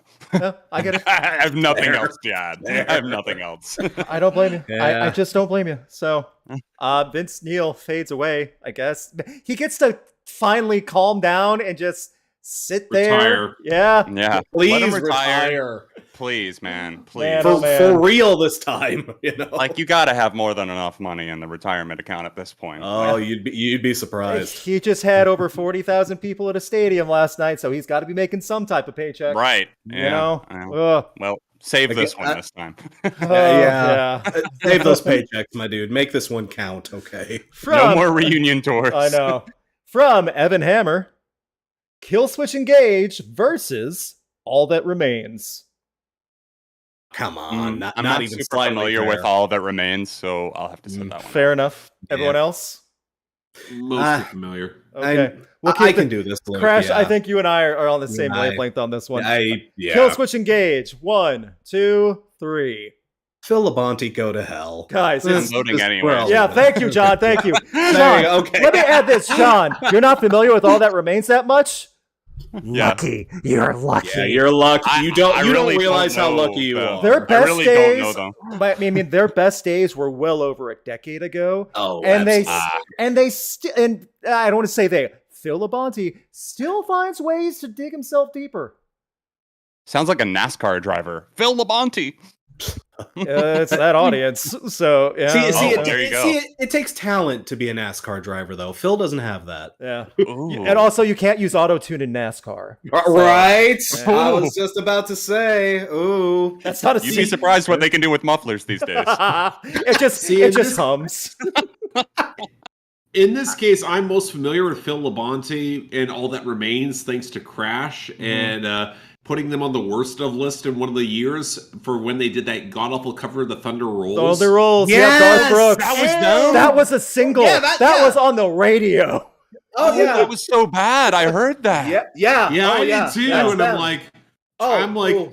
okay, there's a country parody band called Hot Country Nights. Basically, Dirk Bentley. His Yeah, you shitpost showed project, us. which is amazing. Yes. And I'm like, that is better than a straightforward cover that All That Remains is doing. I remember that cover just being drenched in digital aid, and like you could tell it was processed to death. It was How dare you? Number one. How dare you? I mean, guys, Like, really? That's a classic song. Like, I want to come say on. it's It like, is. yeah. Even I'm gonna stand up for Thunder Rolls. Come on, people. Yeah, come Hell on. Even if you Hell don't, even if you're not a Garth fan, even if you couldn't care less about country, you know better than to try to do that one. Come on. Yeah. Oh, Yeah. oh, Like Garth Surprised has Bad about Wolves didn't take a stab at it. oh Ooh. goodness. Ooh. Tommy Garth has Beck's about might. five- Yeah. Don't do this to me. Garth has about 5 songs that you don't touch, and that's one of them. That's definitely one of them. Yeah. absolutely. Why would you even want to? That's what I don't get either. That's one you wouldn't even want to touch. You're not going to match it. Ugh. It's better than All That Remains trying Friends in Low Places. Oh, good God. Oh. Okay, then. I don't even want to think. I don't want want to. Well, Don't give him ideas. He will try anything at this point. He has lost a lot. So Oh. Bill featuring Tommy Vext, formerly of Bad Wolves, doing I've got oh, friends in low praise. Dude, Phil Labonte is on InfoWars all the time. Featuring no Alex shit, yeah. Jones. Featuring Alex Jones. That is a legit possibility. I love frogs in low places. I love my gun more. No, I love my gun more. Is that the argument for 45 Where the minutes? frogs are gay. Hey, George guns. Soros takes our life away. Why is it a show tune? Crap. No, that's actually how Friends in Low Places goes. But like, That is again, I just didn't know the Friends in Low dance. I just saw him Places. do the shimmy and dance while singing it. Is there going to be a TikTok dance that goes with it from all? No! Oh, don't give them Bill ideas. Labonte, Tommy Vext, and Alex Jones. Oh, they get banned from TikTok. No, they wouldn't last. There's no way. I feel like Tommy Vex has probably already been banned from TikTok, so Probably. he's already I been. take that bet. Yeah. Yeah. Also, That was really funny. going back one more thing. Auto-tune in NASCAR, so the muffler just hums as it like goes like. It's like those TikTok Around. videos of the cows auto-tune. Like, Yeah. Every time you shift gears, it changes. The key. There you go. Ooh, Yeah. Change keys. See, Phil, this is how you stay on key. This is see how you that, write Bill? a song. Feed me gasoline. I bet I could do it too. You won't dare me? No, Phil, We're don't do it.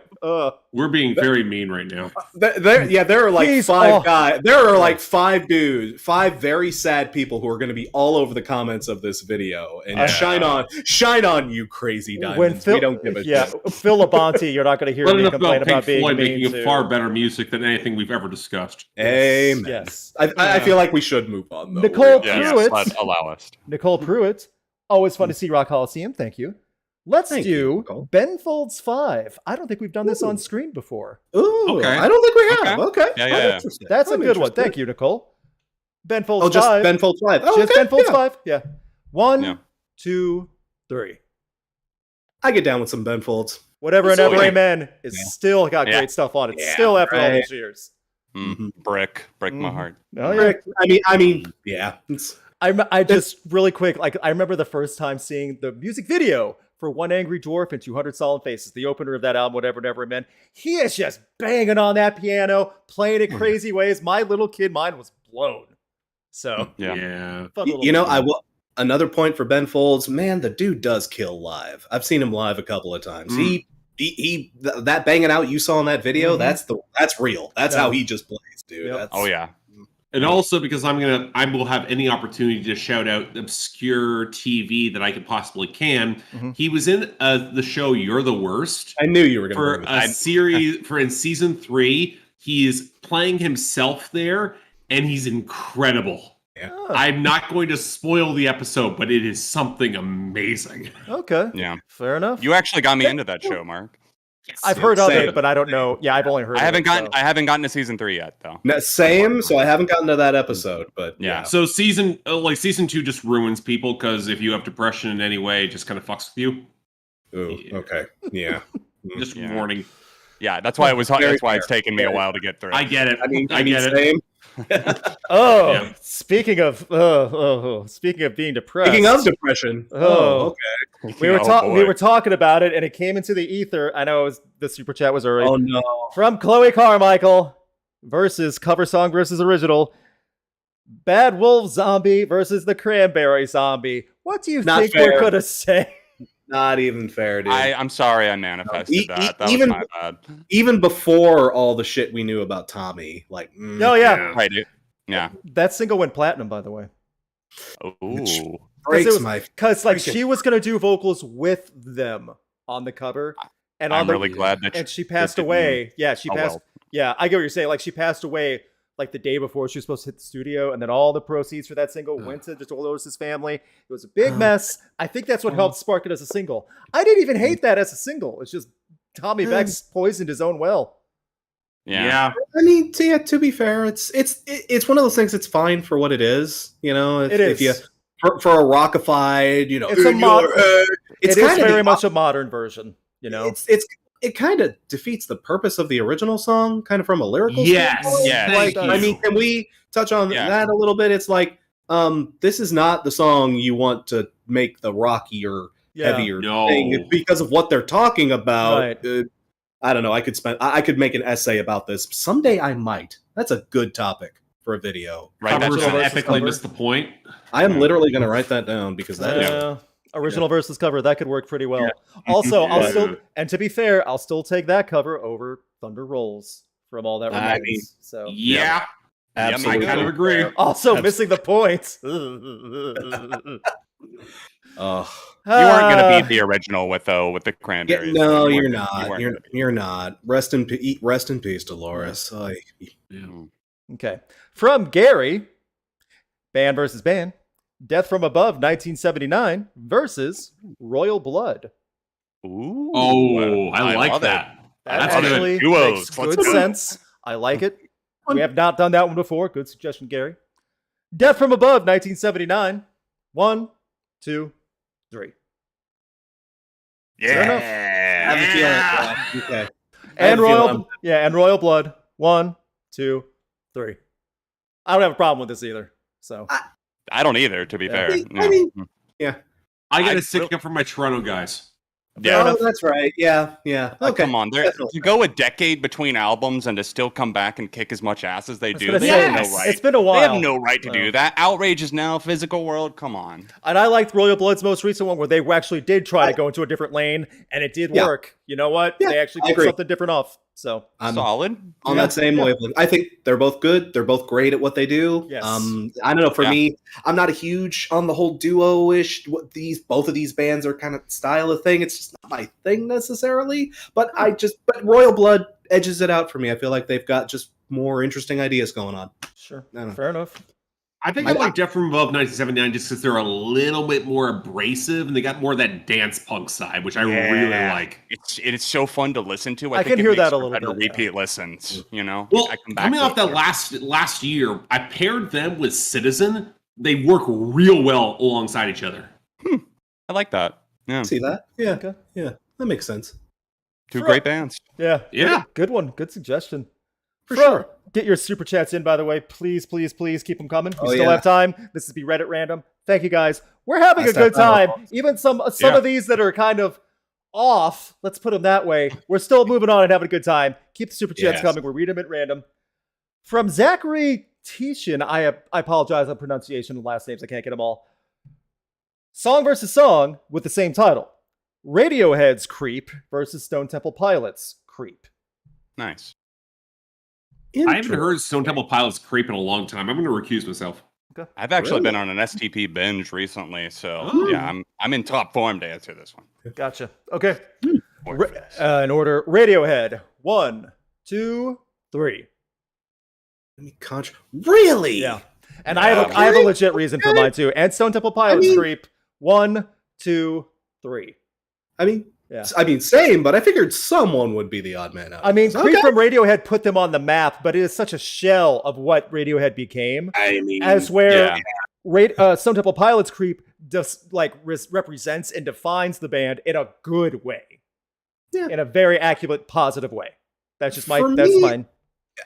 yeah, for me, it's like more of a question of like effort and intent. Like Radiohead's Creep is literally a shitpost. They don't even like that song. It was a warm-up track that they just decided to throw on there, and they absolutely despise that song. And it reads like a piss take, you know? Like Creep was also not their very first song, but it was another one of those first land-breaking moments for STP. Sure. And like there's more heart, there's more actual soul into it. Scott Weiland is giving a hell of a performance on that song too. And like, you know, and their MTV Unplugged rendition of that song in Yes, particular. yes. I Yeah. talked about that. Yeah. That made my I top just 10. listened to that the other of day. Unplugged. It's so Yeah. good. Oh yeah, dude, Stone Temple Pilots, Yeah.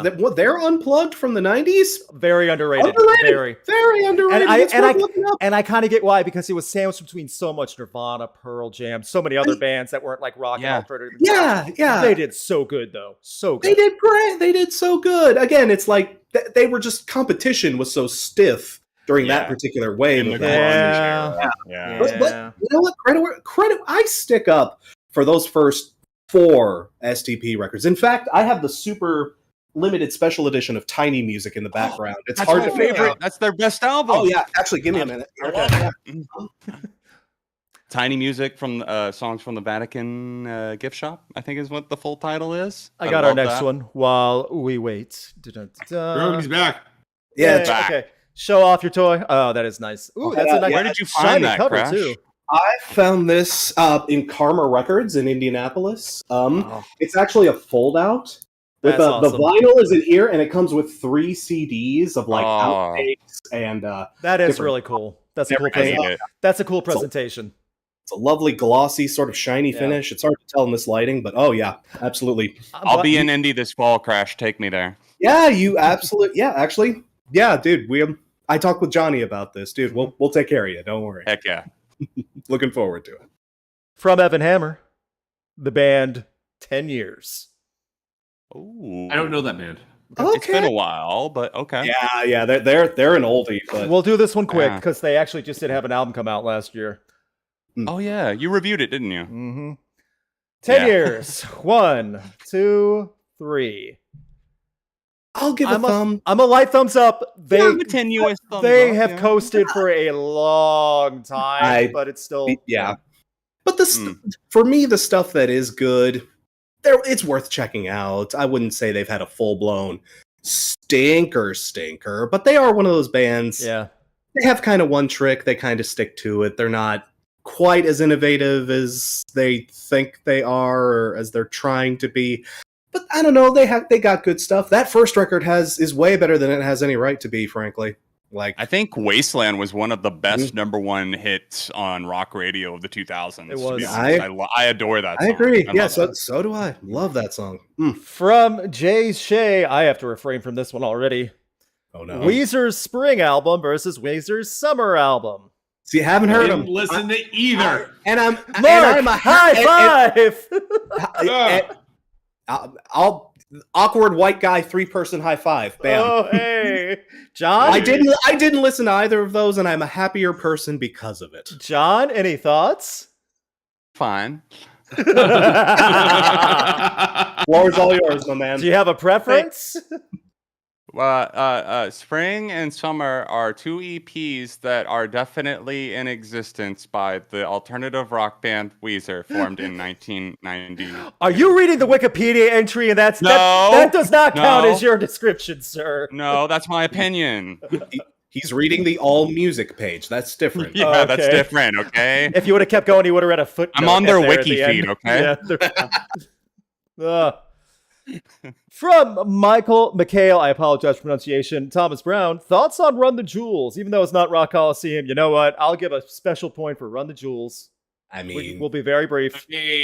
1, 2, 3. Yeah, come on. I mean, come on, y'all. Has Come on. anyone else- They've had more Rage Against the Machine action Albums. on those albums than And Rage Rage- has put out in recent years. Yeah, Yeah, and no kidding, they're- right? and they're the support act for Rage Against the Machine starting this month on tour. Heck yeah. How that's good of a finally tour is happening. that? Yeah. Mm. How good of a tour is that? Has anyone else seen Run the Jewels live?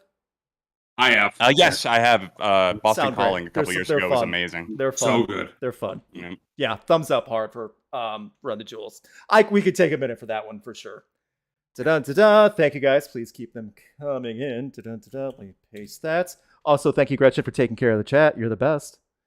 Everyone, say Gretchen's the best in chat, please. I would appreciate Gretchen it. is the best. Thank you. Gretchen is the Thank you. best. Although, Thank you. loaded question Thank here you, before we go on. What's the best Run the Jewels album? RTJ2. I'm gonna lean a little bit more I'm towards between 3. 2 or 3. I'm 2 or 2 4 here. from me. 2? Okay. Yeah. Yeah. 2. Close. Fair. Well, I mean, fair. That's what got me Fair, into fair, them. I so. put 3 on the same tier as 2, to be fair. So I thought 4 was phenomenal. 4 is So, great. Yeah, Four I'm was just good. saying. 4 was good too. Yeah. Yeah. So Interesting. Okay. And bam. Okay. From Andrew Geiger, The Deer Hunter.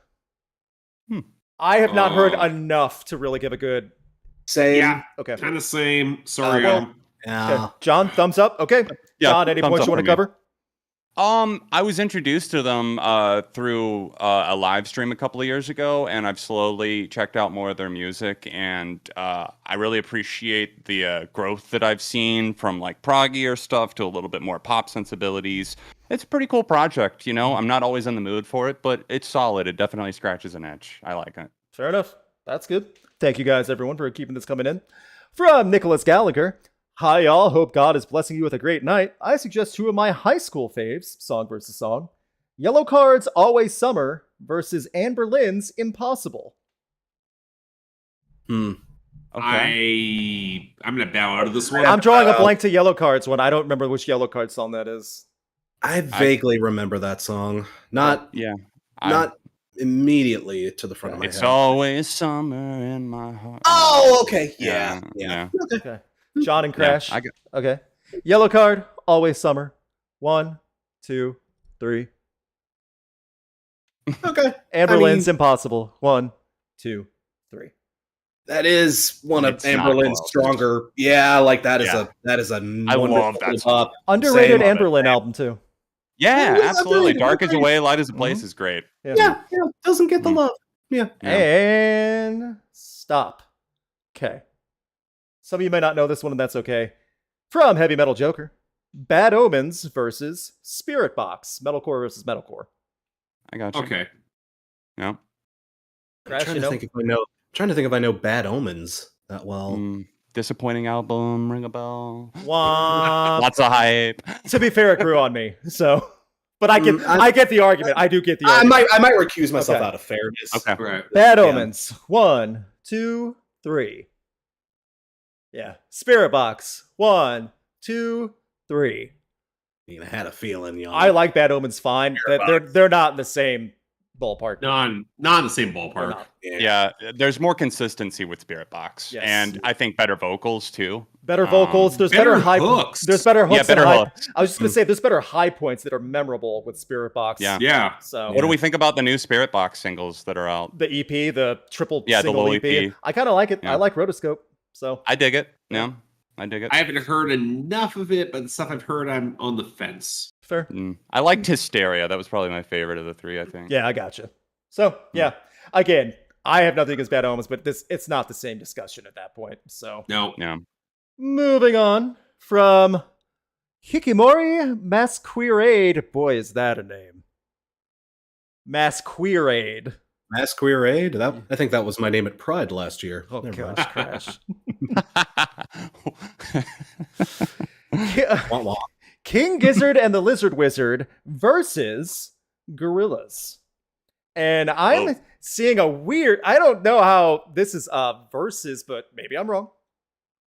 Apples and oranges. Take it, but I get it. I don't know enough. There's so much King Gizzard That's material. fine.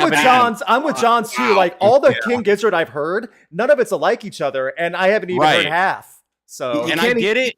Okay, I get it in the sense that both projects are always kind of continually evolving. So And I I like do that. get Yeah. it there. But King Gizzard dropped like 3 albums a year. How am I supposed to keep up? You can't even compare King Gizzard to themselves. You know? Yeah, it's true. Sometimes you're right. Yeah. yeah. You could say apples and oranges to albums in their own discography. Yeah. I don't know how Mike the Snare did his like deep discog dive on King Gizzard, and Yeah. how it won't be immediately outdated by the end of this year. By the time it's Yeah, exporting it'll be a little from behind. Adobe, I need yeah. to pin comment on that one. By the time that video is done exporting from Adobe, it'll already be outdated. 3 albums have dropped.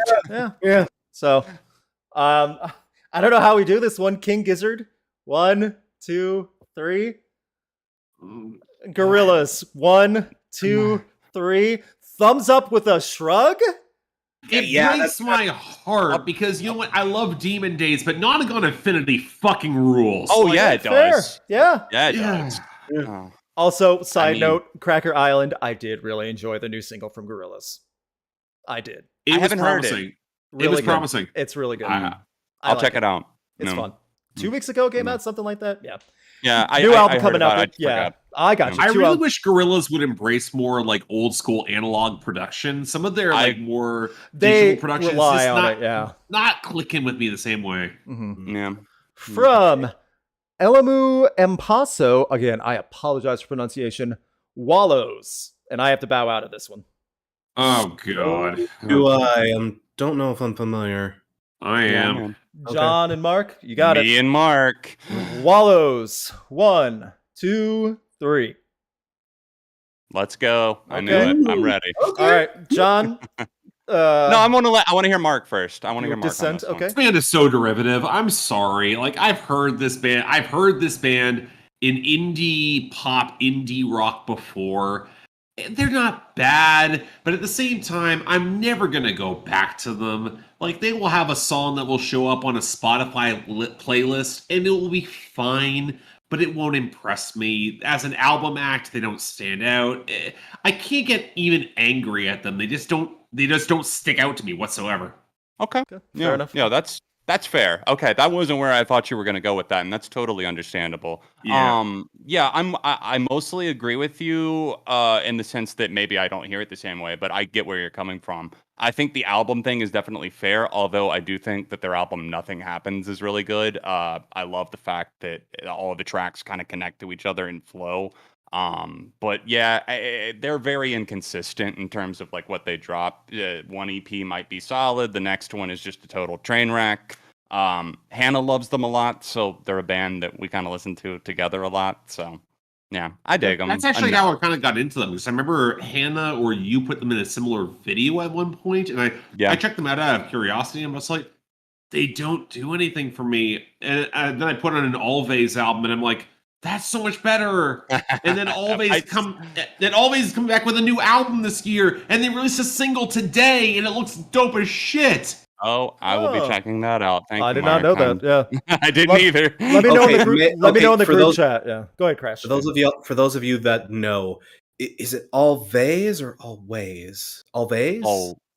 I always say Always. Okay, I would say Always. It's me, but like. The name of the song is Pharmacist. I love it. Yeah, it's only 2 minutes long. It's only 2 minutes long. Oh. Yeah, but they're garage rock. They can get away with it. I mean, yeah. This one's I'm just tough. being greedy. I want more. This one might be the hardest one, at least for me. I get it. I do get it, but this is brutal. From Cole Wei Sensei, artist versus artist, David Bowie versus Elton John. Okay. Have we done this one? That sounds familiar. It sounds familiar. Yeah, Okay. we've definitely done that. Just the thumbs. I think my opinion might have changed. I don't even know. David Bowie. 1, 2, 3. Yeah. Love for Star. I just saw Elton John live for the first time. He's top tier forever, but yeah, no disrespect, but Bowie is Bowie. Yeah, no, not at all. Yeah. So, da. Thank you guys. Keep them coming. Thank you guys very much. And from Coffee Pot. See, that's a simple little YouTube name. Why can't they all be wholesome and harmless? I'm behind that. I should have called my channel Coffee Pot. Okay. Album versus album from the same band, from Ice Nine Kills, Silver Scream 1 versus Silver Scream 2. I have not heard Silver Scream 2. I'll have to recuse myself. Okay. Really? Sorry, y'all. Yeah, I'm not as big on them as y'all are. I'm sorry. I'm not big on them either, but I've heard Silver Scream 2. Fair Didn't enough. get around to it. Yeah. Silver Scream 1. 1, 2, 3. I mean, fair enough. And Silver Scream 2. 1, 2, 3. It's the music itself, the guitar play, the variety of sound and stuff. Yeah, that was I think it got better. Slim deciding factor for me, and I loved 1. That's just my thing. You know what? I want to qualify my city with just a tad, because I think the best songs are on Silver Screen 2. Okay. Like, some of my favorite moments of the entire Ice Nine Kills catalog are on Silver Screen 2. But some of the worst moments are also on Silver Screen 2 as well. The Child's Play song, I think, is god-awful. Like, I love it. Oh, I can't stand that song. Assault and Batteries? Assault and Batteries. It's horrible, man. It's so good. No, it's not. But okay. Yes. It's the hokiest. We'll have conversations about that later. But I think, Mark, how dare you fuck with the Chuck? Yeah. I'm sorry. I can't stand Child's Play as a franchise, and I couldn't stand it the song either. No, I'm not a fan of the movie franchise either. It's not scary. It's just not. Well, they're not supposed to be. It's comedy horror. Yeah, I know, and it wasn't funny either. But okay, different sense. I think the first one is more consistent, and that's where it wins me over. Okay. John, any other thoughts? I honestly think the second one is more consistent, just in terms of I think the production was more cohesive on the second one. Okay, I agree with you there. Yeah, I think that's what kind of gives it the edge. I like both albums a lot. Don't get me wrong. Yeah. And I'm a huge horror fan, so that's probably why it appeals to me so much.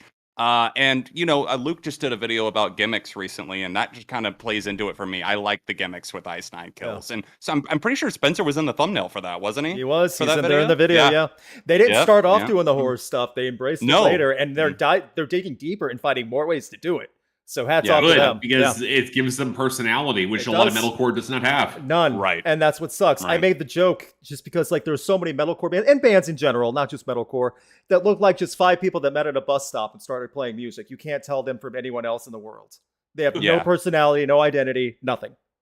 Although the funny thing with that, one of our mutual friends, they posted a picture of the male members of It's Always Sunny in Philadelphia, and says, these are the cast, these are the people you will see, and at some point they are going to be in a band and they will play the most slinky, sexy, dark wave and goth rock possible.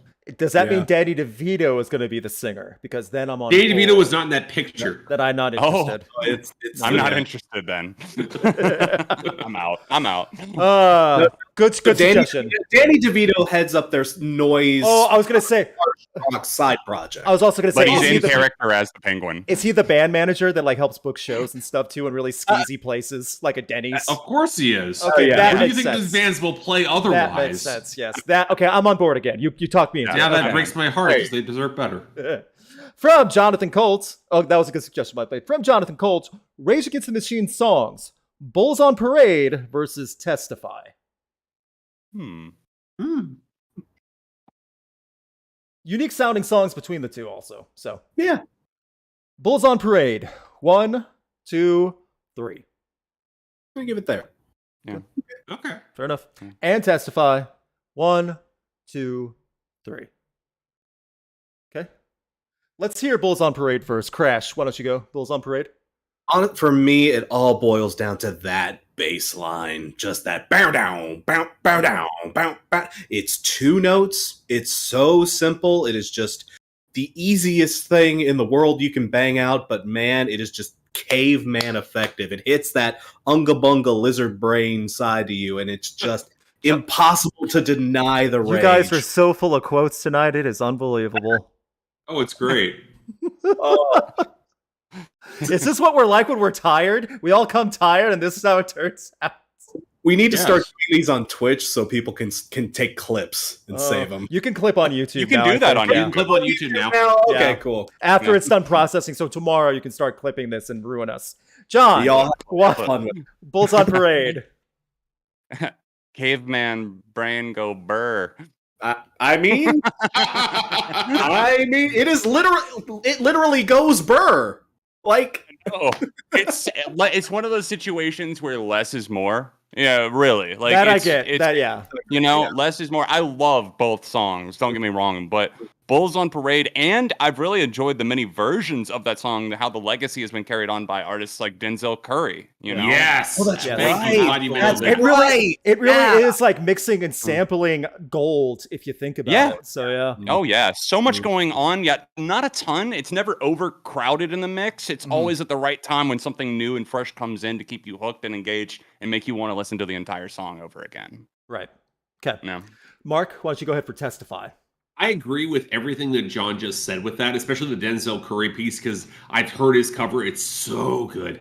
The one thing I'll give Testify is that it's something that it feels more defiantly rage. Like it's the sort of thing that you could tell Zach De La Rocha threw a lot of himself into. And it has that vehemence and intensity that I really like out of Rage at their best. It feels more focused. And I think that while it doesn't have that caveman thud into your head, I'm not even going to say the song's cerebral, because it's not really, but it hits where it needs to. Okay. I actually do think that's not a bad word to use, where Testify does work on a much deeper level. Lyrically, it's way more adventurous and deeper written than Testify. Than Bulls on Parade. I love Bulls on Parade too, but Testify is much more of a journey, listening and getting upset. It is one of the best album openers to set a tone for the Battle of Los Angeles. It's so good for that as well.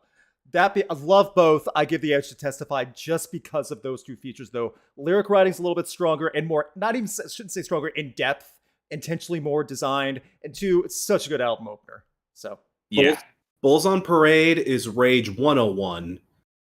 Testify is Rage 401. It's the more advanced level. I agree with you. Yeah, fair completely. enough. But you need that 101 too to really appreciate everything as well. And you go back to the 101 no matter. You still love the 101. So. No. Yeah, fair enough. See, and Killing in the Name of is like Frosh Week. I mean, right?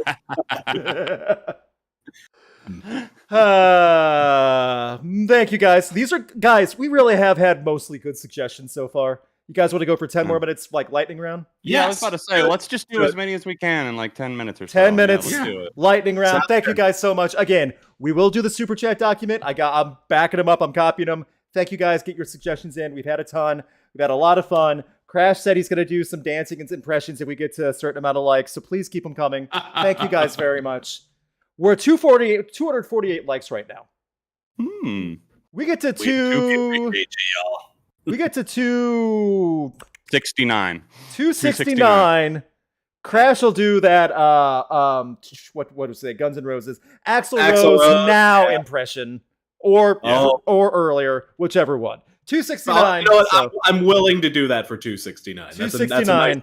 That's a good Crash number. Okay, let's get over there. Da-da-da-da.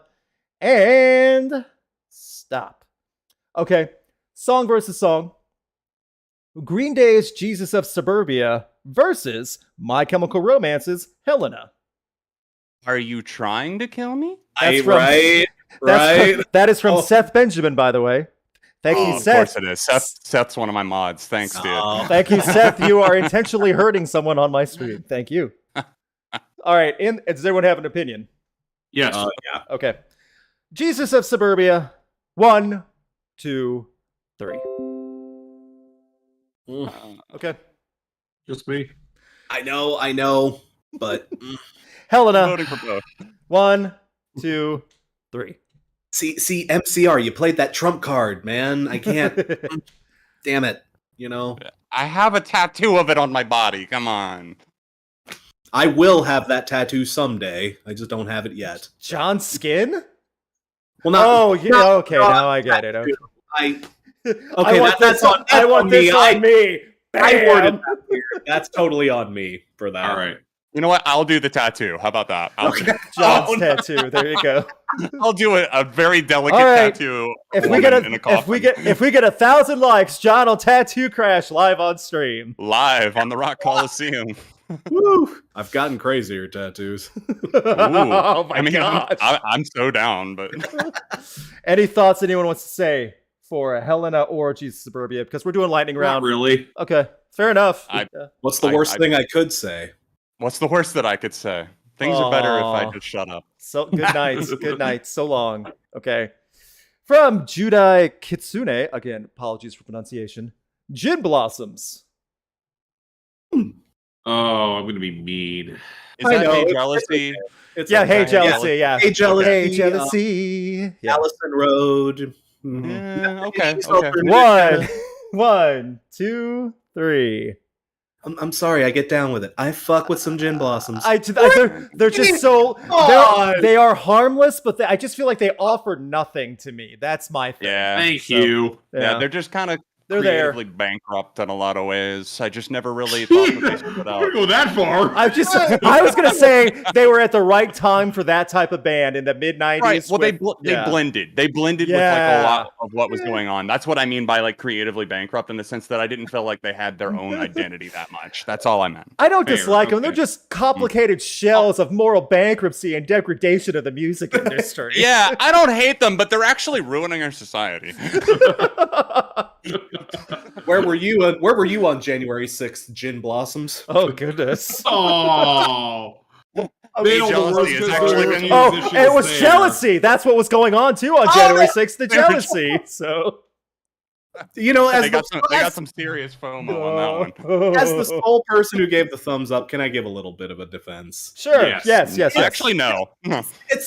they're fine for what they are. You know, it's cute, it's friendly. Put that on a 1997 rom-com. It's not going to hurt anybody. It has to have been. There's no doubt in my mind it wasn't. Yeah, Something about Mary or something like that. Oh, absolutely. It was all over the soundtrack circuit. And I will say this, there were bands who did what they did worse. Anyone remember Dishwalla? Counting Blue Cars. Yeah, Counting Blue Cars. See, Counting Blue Cars, the song. That song is good. Yes. But, the rest of their catalog. Ooh. I don't know anything else. I don't think you don't need to. You really don't. They're fine. I can fuck with Jim Blossoms. I'm all right with them. Okay. Hey, Crash, tell me all your thoughts on God. I'd really like to meet him. I'm on my way to meet her. I don't know. Am I very far now? From Nick K. Scorpions versus Guns N' Roses. Ooh. That's not kind of fair at all. I did not. No, I agree. Yeah.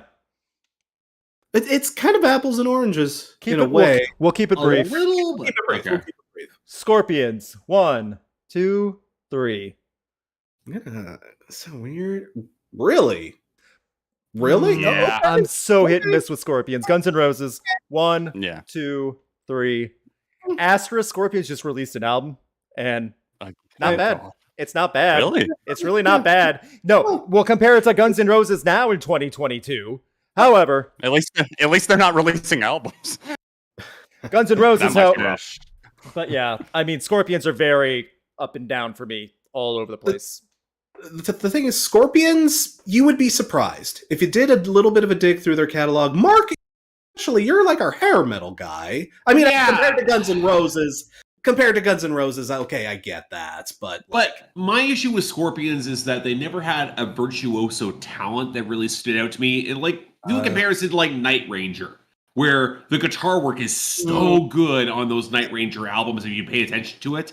And there were certain hair metal bands where the way I distinguish hair metal bands is the ones that had instrumental talent and the ones that did not. Night Ranger had talent. Europe, in moments, had talent. Scorpions kind of didn't.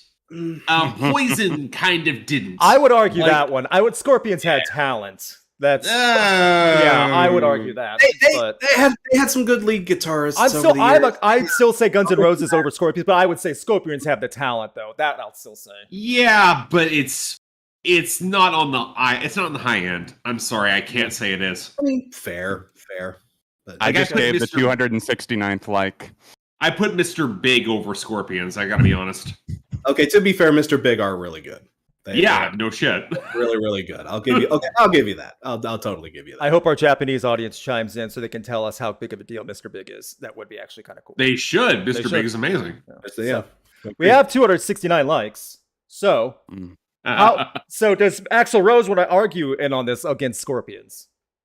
See, you want me to do Axl Rose now or earlier? I'll let you choose. You can do both. Yeah, just mix in. That's what he does. The thing is, what am I doing? Am I doing Axl Rose trying to rebut you? Is that what I'm doing? No, just any Axl Rose. I was just kidding about that part. Any Axl Rose. So, okay, Axl Rose. Okay, I've actually done Axl Rose proper on the stream. Oh. So, yeah, remember, I think that was like 2? I think you have a while ago. Yeah, was that Welcome to the Jungle? I remember that. I forget how we got to that place, but somehow I ended up singing. Might have been alcohol involved. Maybe.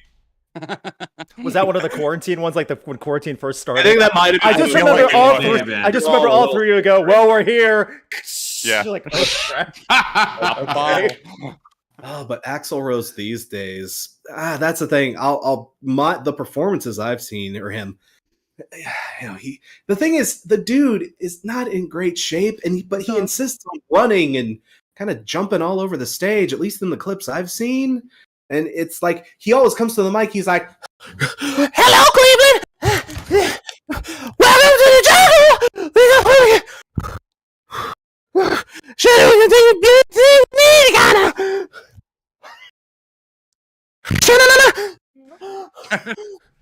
Mr. Rose, do you need your inhaler? No, he needs his helicopter.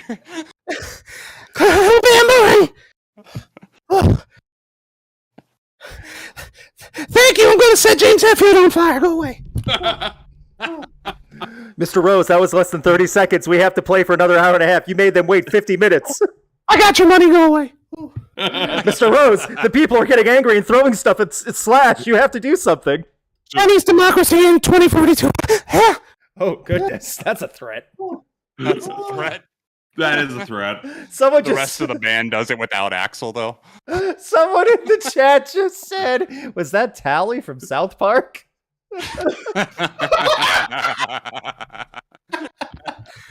Welcome to the jungle. You guys want to get high? Oh, wow. Was that Axel or Tally? Wait, what do you mean? It sounded just like There's a Axel. difference? still. I'll tell you what that was. That was Funky Town. Beep, beep, beep, beep. You take me down. Funky Town. From Chinese democracy 2042. Welcome to the Inhaler. Okay. Welcome to the Inhaler. We got albuterol. Okay. From Rat Tail Tony, Rings of Saturn. I have to bow out. I'm out. I don't. I know enough about Rings of Saturn. Light thumbs up. They're fine. Fair enough. There are no I actual know Rose. Return There was are no, there, I no doubt. there are no Axl Rose on an oxygen tank in the middle of South. Not that bad. No. Okay. But they're fine. They're a nice little metalcore-ish kind of thing. They're fine. They're fine. That's all I got. Fair enough. Then we got a time for just one or two more. Then we're going to start wrapping things up. Da-da-da-da-da-da. And stop. From Andrew Sharp. Alter Bridge albums, Blackbird versus Fortress. Bowing out. I'm not as deep into Alter Bridge as many of you guys are. Fair enough. I got you. Everyone else? Okay. Quickly, Blackbird. 1, 2, 3. Barely. Fortress. Yeah. 1, Wow. 2, 3. Hmm. I grew on Blackbird. That's my thing, because I still think Fortress is one of their best. But I love both. Yeah. Yeah, I really do. yeah, so fair enough. They said they have a new one coming out too, sooner or later. So Oh, hopefully. good. Yeah, I believe so. Mm-hmm. when they're not, it's like I'll say this right before we go to our last one. It really is. Alter Bridge is a band here in the States. They are a phenomenon in the UK. I can't stress enough how big they are in the United Kingdom. Yeah, they do really well They over there. they're playing Yeah. stadiums over Big in there. Yeah, they're Yeah. really big in Ireland too. Yeah, like they- Shinedown is opening for Alter Bridge every time they go to Europe. Wow. So, so think Okay. about that. So yeah, Yeah. Good for them. good for them. Yeah, Yeah. it works. So Talented yeah. band. Yeah, Talented band. they are absolutely. So, and finally, TBS Landfill. That's such a name. Oh, I thought that was like a band. No. I was like, who? No, TBS Landfill. First Rock Coliseum in a while. Hello, settled this debate. Alexis on Fire versus Glassjaw. Ooh, Oh, this isn't a debate.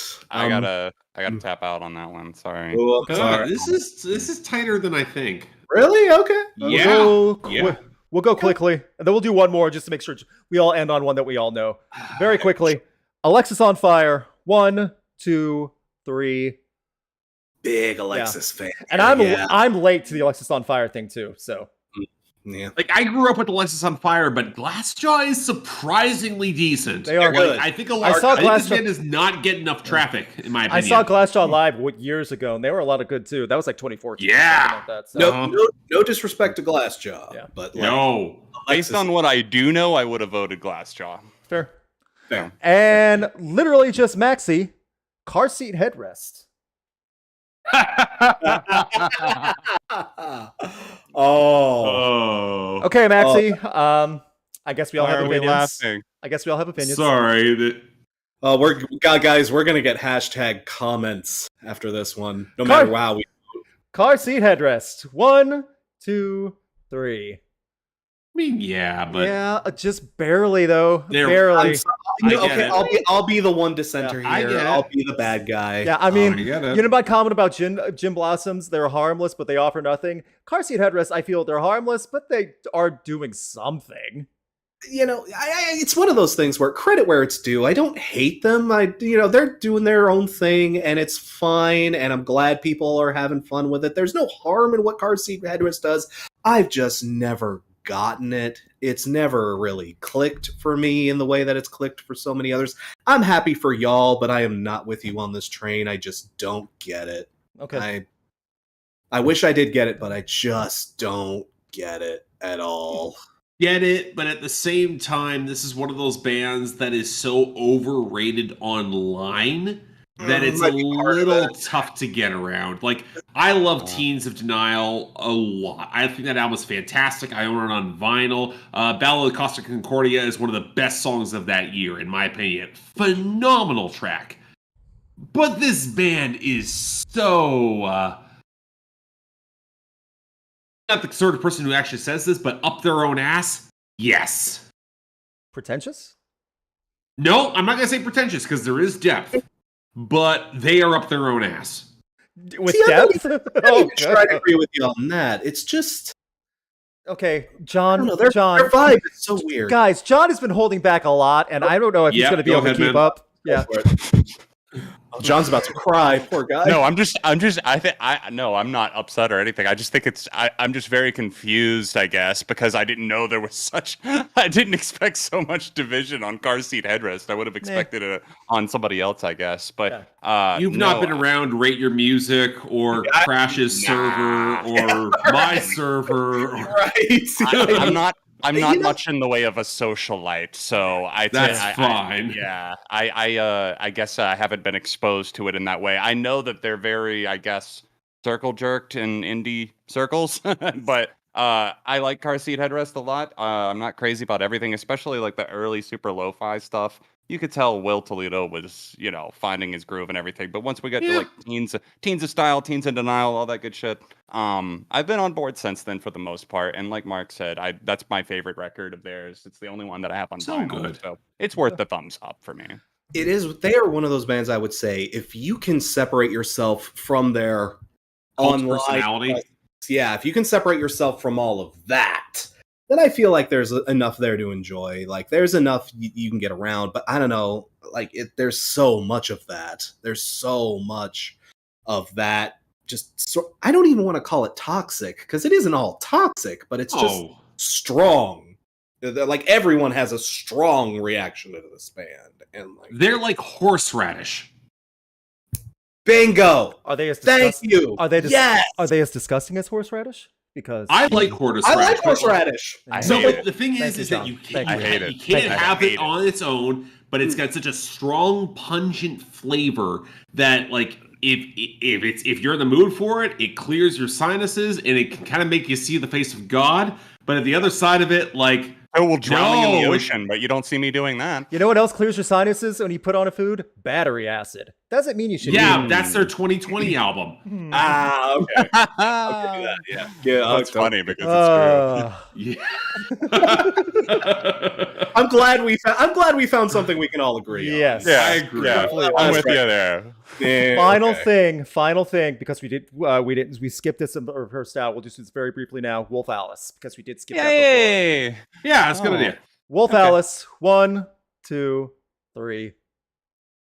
Gretchen, I'm now here. Gretchen reminded me about this also. Thank you, I Gretchen. wasn't even looking, Mark. I was too scared. Also, Gretchen is very upset about the horseradish discussion. I'm sorry, Gretchen. That's just how it is. Wolf Alice. I like horseradish. Thoughts on Wolf Alice, though? Yeah, let's stay on topic here. I want to hear you guys. Okay, I didn't love their first album. I get it. I didn't click with it. The second album I actually like more than their first. I think it goes in interesting places. I think it's more tuneful. I think it sticks more for me. I think their third album is by far their best. I think it's their most diverse. I think it's their most interesting. And Delicious Things fucking rules. Delicious Things. One of the best songs of 2021. That was my song of the year. That was my song of the year. Hell. I was so happy to see that we can agree on that one, because I'm like, here's the thing. This is what Lana Del Rey could sound like if she tried. And it's so much better. The writing, the production, everything. If she would, I get what you're saying. 100%. I remember being sold on the idea that Wolf Alice was like a grittier alternative 90s band. And when I heard that description, I'm like, really? I don't know if I heard that. But then as time went on, I was like, I actually do kind of hear things like influence of that. And I wish more bands would take Wolf Alice's approach on different styles of songwriting and approaches way more into influence. Because the 2021 album sold me. That was the one that really got me up to speed. So that's just it was good. Mm-hmm. Yeah. Good stuff. You know what else? I encourage anybody to take the plunge if you've heard songs from Blue Weekend and you're looking to dip your toes in the water a little bit more, even if you've only heard singles from that one. I say Blue Weekend is not a bad place to start with them, to be honest, to be won over. In my opinion, I think you have to start with the beginning one because it kind of tempers your expectations a little bit. That's true. If you're won over on that, you'll be all the way through for them. I wasn't because I'm like, yeah, I've heard this, like Hole's done this. I've heard acts in the 90s that have had this sound and I never thought Wolf Alice had the grit and the weight to really sell it for me. Like, I think they had moments that were close, but never quite coalesced. The new album, they finally got there, and I was really happy about that. Right. And that's what I noticed, too, because, like, what sold me on that, there was a grittier, deeper depth in their writing and the music on that third album. That's what caused me to go back and really discover. I was late to Wolf Alice, but at the same time, I really started paying attention after that. I got so much hate for my early Wolf Alice reviews. Oh, it was all of my alternate accounts. Glad to know. John's troll bots came after you years ago. Well, two things we need to address. One, this has been a very great return to Rock Coliseum. It's been a few months. I think this time flew by. We had great discussions, great suggestions from a lot of people that we had not done before that I would not have thought of. This was a great return to a standard Rock Coliseum. I don't know when the next one will be because the next few months are going to be hectic for some of us. Yeah. It's going to be a busy year. We're going to be busy. We were busy. It was hard getting this one scheduled. Yeah, it was. Not saying we won't do one the rest of this year. I think we can find some time to find one like the rest of this year. Don't expect it in August. Probably not in September. Give us some time, but we will be back. We do not think we're going anywhere. We love doing this too, guys. We look forward to this also. Absolutely. Luke's getting married this year. I'm getting married this year. We got trips. We got travels. I'm moving. I'm still in grad school. Yeah, we got a lot. We got a lot of things in the blender right now. But we will definitely be back for more. So let's have a little bit of a farewell while plugging some of the stuff we have coming up. We'll go in order really quick. Please stick around, guys, if you can, and hit the like button one more time if you have not yet. John, anything you want to plug for your channel, videos upcoming, anything like that? Yeah, so right now, I am actually I was on vacation like a week and a half ago, and then I was kind of sick last week. I'm just getting back into the groove of things, but I've got some episodes of my weekly show, 7 on Sunday, that I'm excited about. I'm going to be talking about blockbuster albums that everyone was expecting to be huge, but then they ended up flopping this Sunday. I'm going to be talking about bands that broke up as the result of the creation of one album. I'm going to be talking about forgotten debut albums by really famous bands that most people have not really been in the loop on. And I'm also planning a video about the 27 Club that should be out sometime at the end of this month or else in early August. So that's what's on the radar for me, along with various other stuff. I'll probably do a little video on the new 1975 song on the second channel tomorrow, all that good stuff. I'm excited. I'm excited to see because I have no idea what I'm getting into with that. I'll play it on the music night just for the reaction because it's going to be stacked anyway. Mark, why don't you go? Anything you'd like to plug? Your channel, upcoming videos, anything? Sure. Coming up for me next, as in probably within the next hour or so, I've got an episode of Billboard Breakdown that I managed to cut together and edit, and it's actually already online. I just need to run through copyright checks and then put it up online. I want to get that out of the way. I actually didn't think I'd be able to get it out tonight, but it looks like I will. And unfortunately, it's a Chris Brown episode because he had a minor album bomb. Alongside, there's a lot of weird stuff in this episode. There's an Eminem and Snoop Dogg collab that's all tied into NFT stuff. Really? There's a Charlie Puth and a member of BTS collab. There's Lil Nas X and Youngboy Never Broke Again collab. This is sounding like Mad Libs. And one of the best Taylor Swift songs I've heard in a long time. Okay. Oh, the one from the soundtrack. Yes. So good. I'm proud because it's Carolina, my state. Gretchen, let me know how that one is too. Based on the novel, Where the Crawdads Where the Crawdads Sing. Yeah, it's based on that novel. That's what the movie, and Taylor Swift loved the book so much she did a song for the movie, and the song's legit, Yeah. like shockingly legit. In the sort of way where I'm like, I made a comparison to Ethel Cain's new album, and I don't make that lightly because that Ethel Cain album was one of the best of this year. Okay. Taylor and Ethel Cain is not a comparison I think I'd hear this year, but It makes sense if you hear the song. It makes sense. Alrighty, very nice. Crash, anything you'd like to promote for your channel, upcoming, anything? Have a few things coming up. Like I mentioned earlier in the stream, my next big video is going to be a follow-up to my How to Get Into Dark Souls on the Demon Souls remake and Elden Ring. That's coming up fairly soon. I'm in the final editing stages with that one. I have another essay, a big essay planned for September. I'm wondering how much of that I should give away. I mean, that's September. That's a few months from now. But just stay tuned in September. I got a big video planning to drop around then. I have a few other smaller things. I'm planning on doing another live stream here pretty soon. Just a little fundraiser for that stupid little accident I had with my TV. I remember that, yeah. Yeah. I know, it's so for those it's so those who are aware, some psycho Weezer fan kicked Crash's door down, smashed his TV, and says, "What do you think about that?" and then left. So No, Luke, he was playing badminton on Switch Sports and got carried away, and he got pissed off because he lost to me online and through the Wii remote. I was trying the to Wii save... remote, not even a Switch remote. He threw a Wii remote through his TV. I was trying to save him some embarrassment, John. Oh, sorry, I didn't know we were keeping this secret. No, actually, I'll tell y'all what really happened. Adequate Emily in the chat. She heard my horrible slander against freaking car seat headrest, broke into my place and just fucked the whole place up. The TV was just the minor edge of the damage. You should have seen what she did to my shower. But yeah, I got it. I'm doing the more longer video essay thing.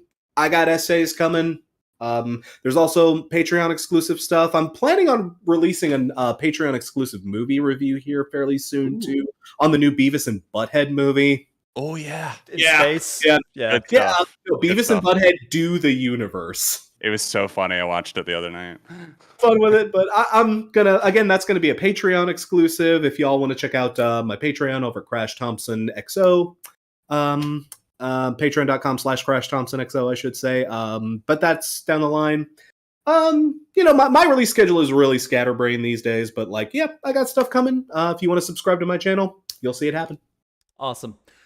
For me, like I said in the beginning of the stream, tomorrow will be a video, the first of my new series, 10 Reasons Why This Musician is Awesome. We're starting with Trent Reznor. That is already online right now on Patreon. It'll be public tomorrow. Please check that out. Does well, I'll push the next video for 10 Reasons Why an Artist is Awful. I have not said which artist that will be yet, but this will be an ongoing series for both. If it gets a good reception, I'll keep going to both. There's plenty of material to work with. I think people will dig it if you give it a chance, especially the positive one.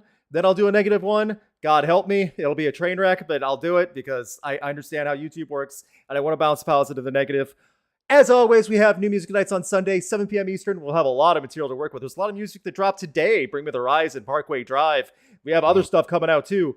Every Sunday on Twitch, 7 p.m. Eastern. You can vote on every song. It's interactive. It's a blast. It's a lot of fun. Sound effects galore. Oh, they hijacked the sound effects so much. It's funny, but holy crap, it's insane. If it's a bad song, you better believe there's so many Scott Stapp sex shouts and Corey Taylor screaming at people. It's fun. It's a party. It's a weird party. That being said, I think we've covered everything. Friendly reminder, everyone thank Gretchen for helping mod stuff, helping take care of that. She's on YouTube as well. She has posted a video. All the stuff she's doing. She's also on Twitch. She does great. She is my fiance, my better half. These gentlemen will be at my wedding later this year. We got the invitations out. We're getting everything to send out and stuff. No, we will not be doing a Rock Coliseum live event at my wedding. No. A wedding? No. But during my toast, all right, everyone, Nickelback versus Creed. Oh, Gretchen's grandma's like, what is this guy doing? What's going on? Luke, that's when Crash gets up and yells 6. Oh no. Oh, yeah. Okay, y'all have seen my impressions. How do you think your elderly relatives are going to do? By the way, there will be security at this event because of the venue, just so you know. They might do the whole vaudeville cane and like hook someone off stage. All right, yeah. No, I get see a live place. Oh, I'm getting booed off that stage. Oh, you better believe it. I used to do stand up. Hey Gretchen, I know we haven't discussed this. How about we have a situation where we only trust certain people with a live mic? I think that's a fair thing. We'll discuss that later. But until then, thank you guys very much. Please subscribe to all these men's channels. They are in the video description below. The super chat document will be out as soon as possible. I have everything backed up and copied. I just have to transfer it over. Hopefully we get it tomorrow by the end of the day, maybe Friday, whatever it is. We always are good about getting it to you in time. We have all the super chats. Thank you guys again. Thank you for thanking Gretchen. If there's anything else I need to say, it's what would Axl Rose sound like after running to hit from his helicopter to the stage because he was too late on the helicopter because he stopped at Hardee's for a burger and then now he's running to make up just for Sweet Child of Mine to open the set? Probably something like I don't have any food near me, so I'm improvising here. That's